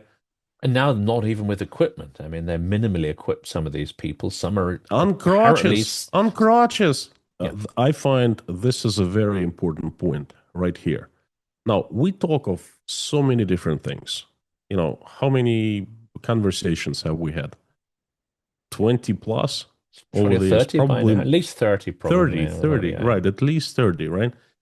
And Jonathan, we cover everything about Russia, economy, society, definitely a lot of military stuff, but this is the most important thing about Russia. And I want everyone to know that. It's not about the economy. It's not about the technology. It's not about Putin, and it's not about Siloviki. It's about what's happening inside Russian people. They have lost their empathy and humanity. That is the biggest problem for the country, for the future of the country. Okay? Who is sending these people on crutches to go back to Ukraine? Is it Putin himself? Comes down and says, no, you, and you, go. No. The generals, well, they give orders. But it's regular folks on the ground, just like the same kind of people, just like those soldiers on the crutches, only they happen to hold a different role within Russian army. And it's them personally being animals, okay, and sending people to die. It's Russian people who live in big cities, small towns, in the villages, who they all understand by now the tragedy that is happening in Ukraine. They all understand something's fishy. They all understand it's not about denazification. It's not about demilitarization of Ukraine. They all understand. You gotta be dumb as a rock not to understand that, okay? So everyone with brain understands. Yet they're silent, and a lot of them support. A lot of Russians denounce other Russians.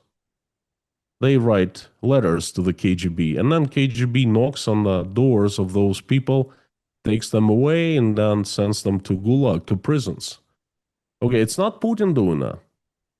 Putin doesn't write denunciation letters, just like Stalin didn't write them. It's regular Russian folks happy to serve, happy to strike down a neighbor, perhaps family member, a friend, to get some benefits, or perhaps just pure satisfaction. That is a tragedy of Russian people. And that's happening inside every one of them, in their hearts. Economy can be fixed. Infrastructure can be repaired. We can't bring people back who were killed, right? But we can fix everything else. Russia can't even fix Ukraine if it wanted to, rebuild all the infrastructure as a part of this repentance process, right? That is the easy part. The toughest part is how to fix what's broken here inside every single Russian, or at least a lot of them. And that's where I see this tragedy. There is analogy. If in the past I spoke of the bulldogs fighting under the rug, and we couldn't see who the bulldogs were, but we saw them fighting. Now they're fighting on top of the rug. We see who they are. We see what they're doing. And yes, the civil war has broke out. It's out there in the open, and it's pretty violent. There are victims. Two Z-Patriots, very big figures in Z-Patriot community, have been labeled as foreign agents. Okay. I think that the explanation is fairly simple. It's all about the money. You see, people are in propaganda for one thing, for money. Because most of them are intelligent. They know exactly what's going on. They know the reasons for the war in Ukraine. They know the beneficiaries, who the beneficiaries are. And they know the roles of each player inside this system, the vertical of power, the propaganda, and those roles pay. You know, why else would you join Russian propaganda and sell your soul? For pretty penny, well, for pretty ruble. And what we've been seeing is the disappointment of Russians with the state, with the war, and with their situation. I made a live stream. I researched. And I was very surprised to know, to learn, to discover that a lot of Russians are angry because their informational bubbles they have been living in for 3 years burst. And now it wasn't an issue to Russian people, but that's the circumstances, you know, the fallen economy, the rising prices, the new taxes, the state taking more of their sons, husbands, you know, fathers, poked through the bubbles and they burst. Okay. And you cannot ignore the situation any longer. Surprise, surprise, you know, you get outside of your apartment and it's out there in every corner. Prices, living standard, fallen living standard, utilities failing, drones flying, you know, air raid alerts and all of that. And they're angry. And they've started donating much less.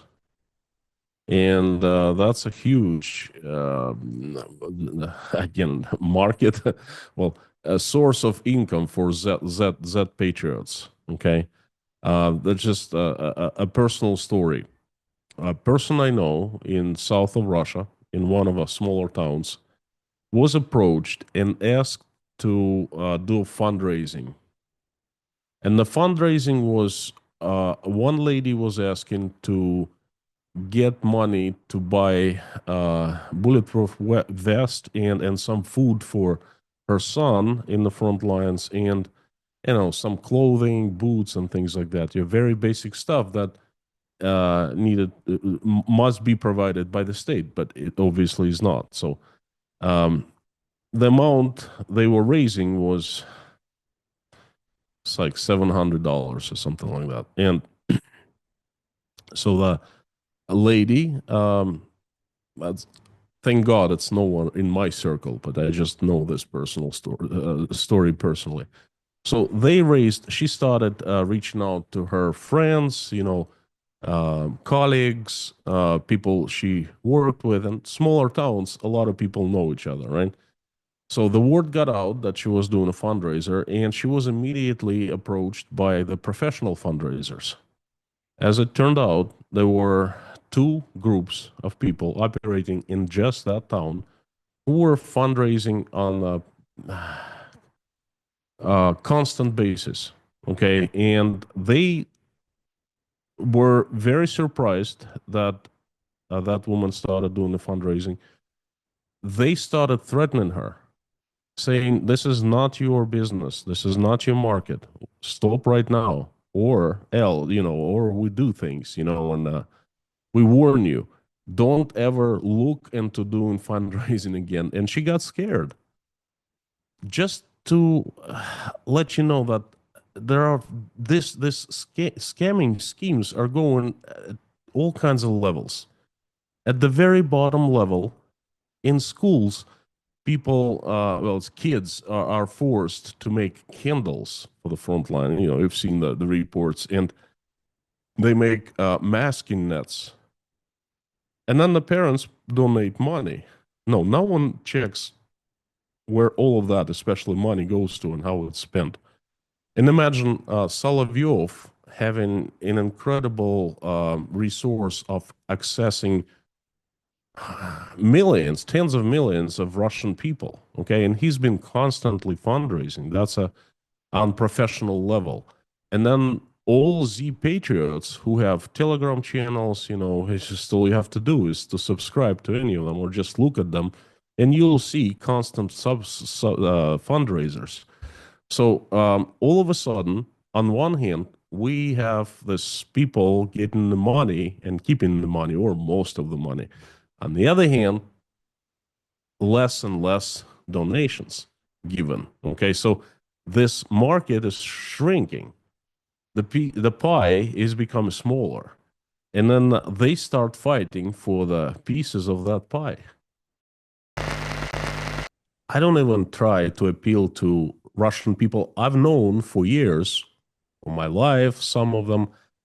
I don't tell them, well, you know, you're responsible for Ukraine as well. No, I tell them I am responsible. I, Konstantin, am guilty and responsible, and I take responsibility. And you know what happens then? When they hear that I expressed the opinion that I am responsible and guilty, they get mad at me, saying, no, you're not. You are not responsible. You didn't start that. I said, wait a second. I'm talking about myself. This is how I feel. You don't have a right to feel that way. Why is that so? Because you're not responsible. You couldn't do anything. You didn't press the button. And they go extra mile trying to make their points. And I've heard it so many times already. Okay, they get mad at me for admitting my guilt and my responsibility. And this is something absolutely brand new. I have not heard that before. Okay, because they know if I admit it and I, Konstantin, take responsibility, which I do, okay, that automatically puts them into the same category, okay? So in the past, it was about them, they got mad, now they get mad about me. So that's how bad it is. And I don't even just bring up the officials, you know, the military, the Siloviki, those folks, the brain dead, okay? One speed is shrinking a great deal. So it's going to be 1.5 speed economy soon. Because what's happening in the military part of the economy is that the state runs the show. The state had been pumping the military industrial complex with money. Money has run out. The military, some of large factories have started laying people off. Uralvagonzavod, Russia's premier war factory, produces That's tanks. the one I was going to mention. Okay. Yeah, absolutely. And they first announced that, you know, in a very Russian manner, they said about 2 months ago, yeah, things are absolutely fine. It's just we're going to switch all the employees who are a part of the civil part of the plant, because it's dual purpose plant, okay, that produces military products and some kind of like civil economy products. So we take that civil part and we're going to transfer people to 4-day work week instead of 5-day, but that equals 20% pay cut. That's what it is. Okay, they never say that. They say, well, we're just giving people more time to rest. Fine. And then everything is great, except for, yeah, we're just doing that. But and then they started laying people off, including from the war part. Okay, so a very Russian way of approaching and expressing that everything is fine, going according to the plan. So I'm just showing you that even in the military-industrial complex, things are not well. There's no money. That all comes down to one thing: money has run out. Now, the civil part of the economy, that's what you mentioned, it's still operating, but it's dying. It's dying. It's shrinking at very alarming, well, catastrophical rate, I should say. We are seeing troubles everywhere in all industries. We are seeing the layoffs. We're seeing bankruptcies, record high numbers.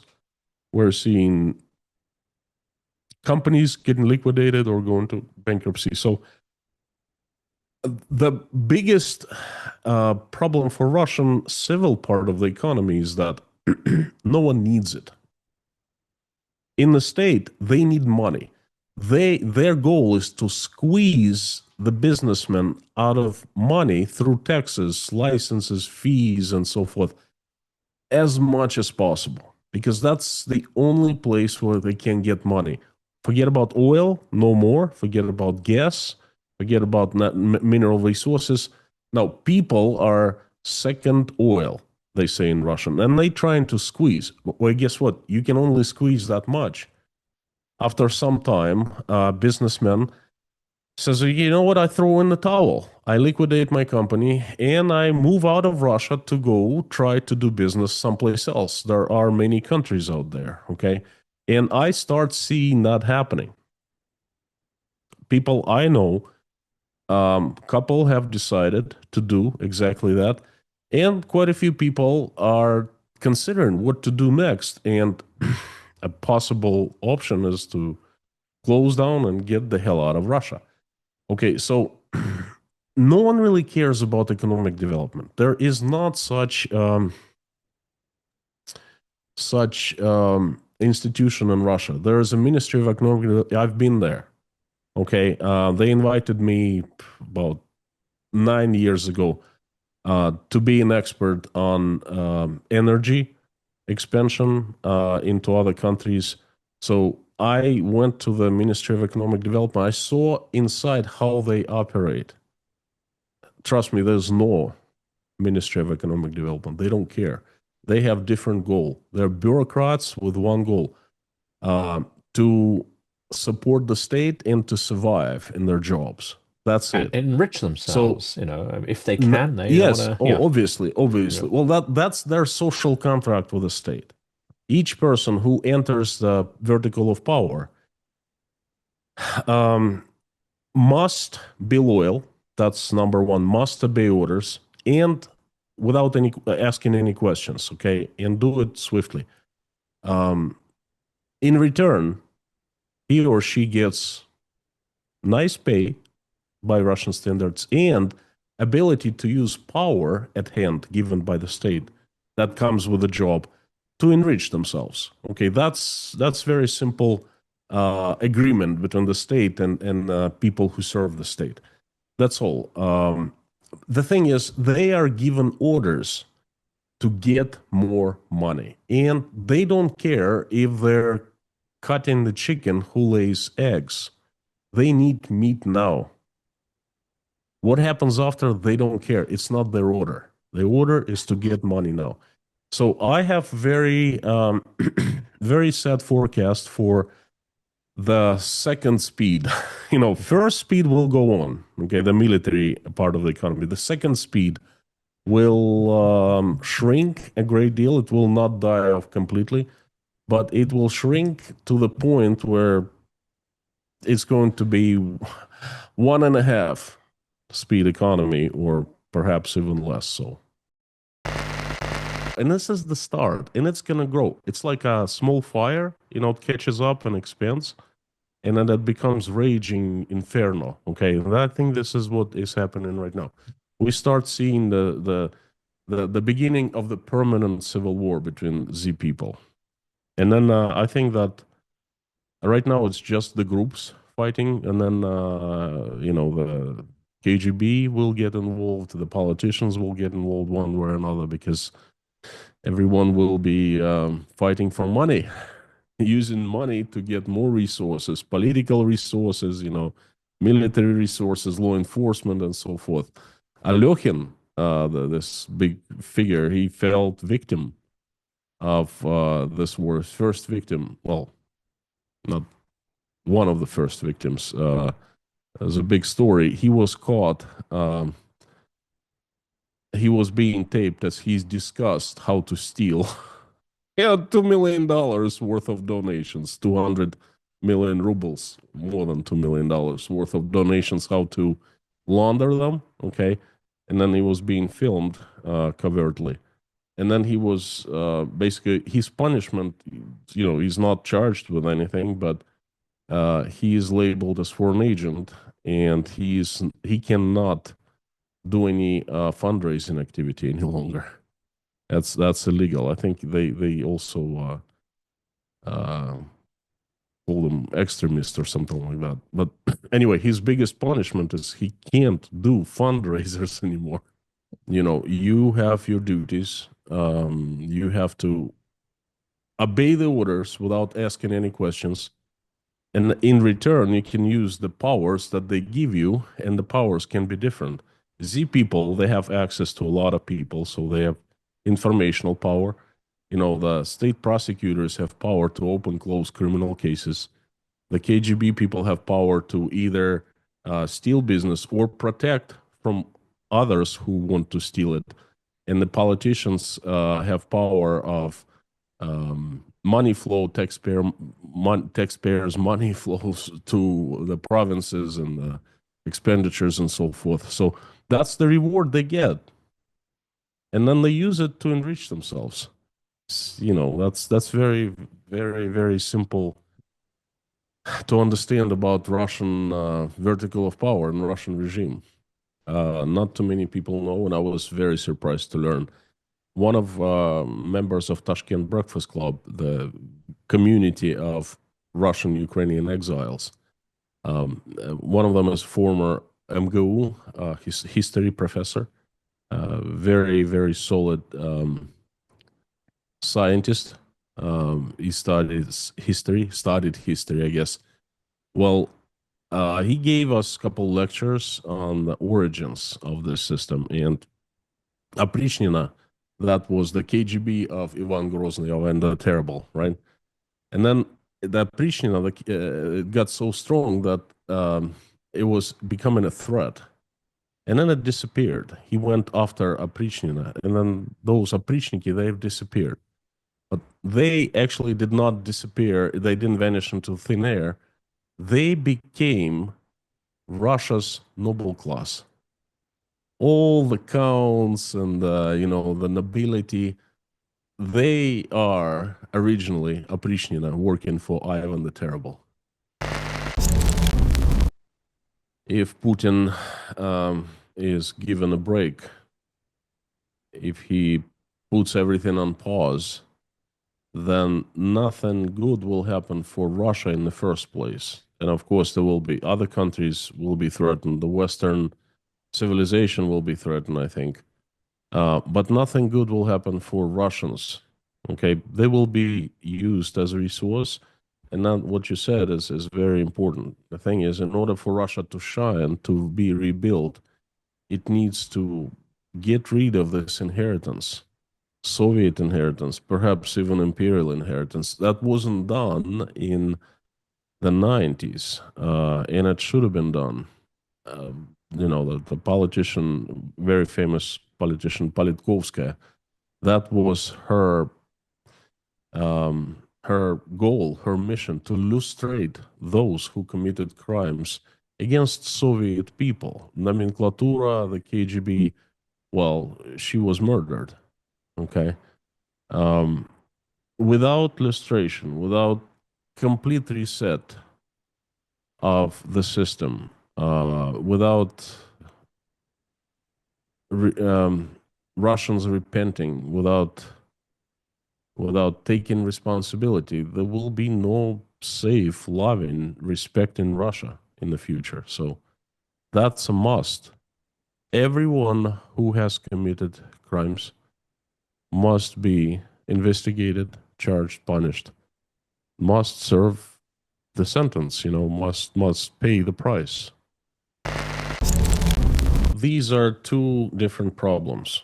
Okay, at this point, from the data that I have, 64 provinces of Russia, so-called regions of Russia, are bankrupt, or actually they are in red. Let's put it this way.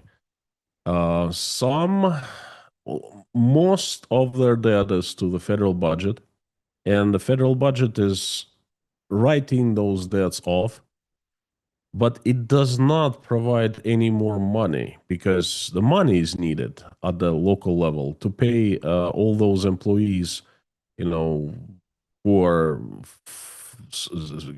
who are employed by the state, the teachers, the doctors, the policemen, the firefighters, the bureaucrats, the officials of the provincial governments. So there's no money to pay them. Some of the provinces are going to commercial banks and borrow. Not from the federal budget like they used to, but from commercial banks. Now, the federal budget most likely will write your debts off, okay? The commercial bank can't do that. So, and it's not the federal government that's got to go. That's the commercial bank. So that's adding more to the crisis of the banking industry. Now, that is the problem that the provinces are facing. The recruitment is not really the problem of the provinces. It's the problem of the the federal government. Now, there's local provinces in Russia. The governors are installed. They're appointed from Moscow. Okay, and then they report to the Kremlin, and they were given a strict order to raise people by any means possible. That's why we saw all those crazy sign-up bonuses. 1 first and 2, 3, now up to 4.5 million rubles for signing up. They weren't paid by the federal government. They were paid by the local governments. But money was supposed to be reimbursed, from the federal budget. Now, some of them have been, and some are not getting reimbursed. And now, once money has dried up, the local provinces, they don't have this obligation to supply more and more soldiers anymore. How can we do that, they ask. You don't give us money, therefore you do not get soldiers. Plain and simple. That's why we have seen a wave of decreasing those sign-up bonuses. And the minimal level is the 400,000 rubles. That's the federal level. Everything above 400 is the local level, the provinces. Now it's down to the bare bones, 400 from the federal budget. That's it. Well, that's not the problem of the governors any longer, and not the problem of the provinces. The problem of the Kremlin, of the Ministry of Defense. Well, they have come up with a brilliant solution. They have declared another mobilization. They have around 2 million people in active reserve. And the thing is, when the people were signing up for active reserve, the conditions were that the state didn't have a right to place them into the war, to place them outside Russia. The active reserve was strictly for defending, Russia, and pretty much it. So there were conditions for active reservists to actually be called to serve, right? So what does the Russian state do? The obvious, they expected. It cheats. It changes the law, the federal law, and now the new law states that, the reservists now can be taken and be placed into the special situations to fight, such as a counter-terrorist operation. And they can be placed outside Russia if national interests require so. That's brilliant. So that problem solved. Jonathan, there's no more problem. 2 million reservists. Okay, now an incredibly intensive mobilization campaign. I've said it many times. Okay, it was going to be hidden from the public, very silent, very quiet, because they already made mistake of making mobilization public, and people started running away from Russia. I lived through it myself. Now they changed laws, they changed procedures, they instructed people to make it very quiet. Incredibly intensive mobilization happening.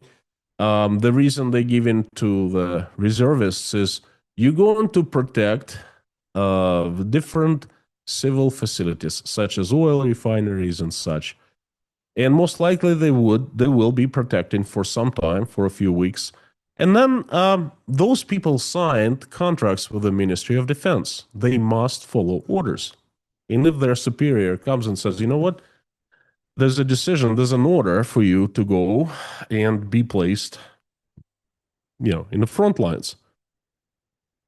What can you do? Nothing. You must follow orders. Otherwise, you'll be considered as a deserter, okay?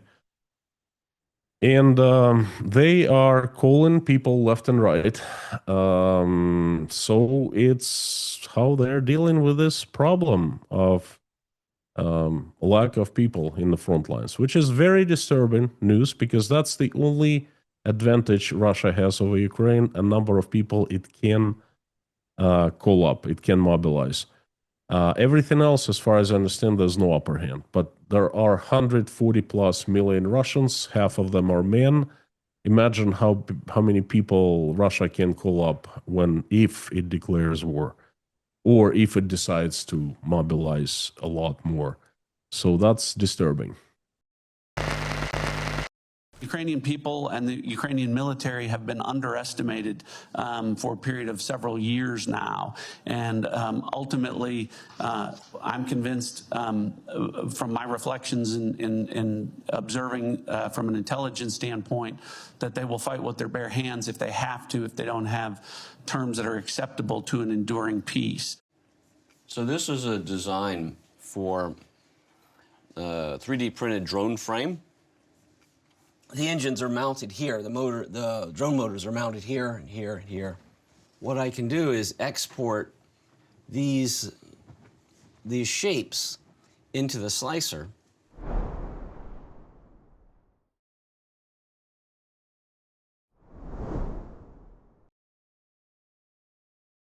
This film has absolute moral clarity. It does not both sides the war. It does not use neutral language. This is a film that says clearly who invaded whom, who is killing whom, and who is standing on their own land, fighting back, showing why Ukrainians will bleed for every meter. This film is not meant to comfort you. It's meant to arm you with clarity, with solidarity, and with the stubborn, spiky hope that democracies can still fight back and win. Children are not stupid. They're just small, right? They're just small versions of us. They know exactly who the threat is. There's almost no families within Ukraine who have not lost a family member or have had a family member maimed by Putin and his army. The Ukrainian people are very resourceful and they're very determined, and they've got a very good reason to be determined. Russia wants to exterminate the Ukrainian nation and just enslave it and absorb it. So they've got every reason to do everything necessary to win this war. Putin was super clear when he started this war that the existence of Ukraine as a sovereign and free country was an unacceptable affront to Russian security. He will not stop until Ukraine isn't a country anymore. We have to put Ukraine in a position of strength, that it has the means to fortify and protect itself from the economic survival to the military resilience. It's basically turning Ukraine into a steel porcupine that is indigestible for potential invaders. Poets have spent their entire lives trying to explain the horrors of war. I am no poet. Anyone who has seen what I have seen would probably think differently about the situation in Ukraine. and what the Russians are doing.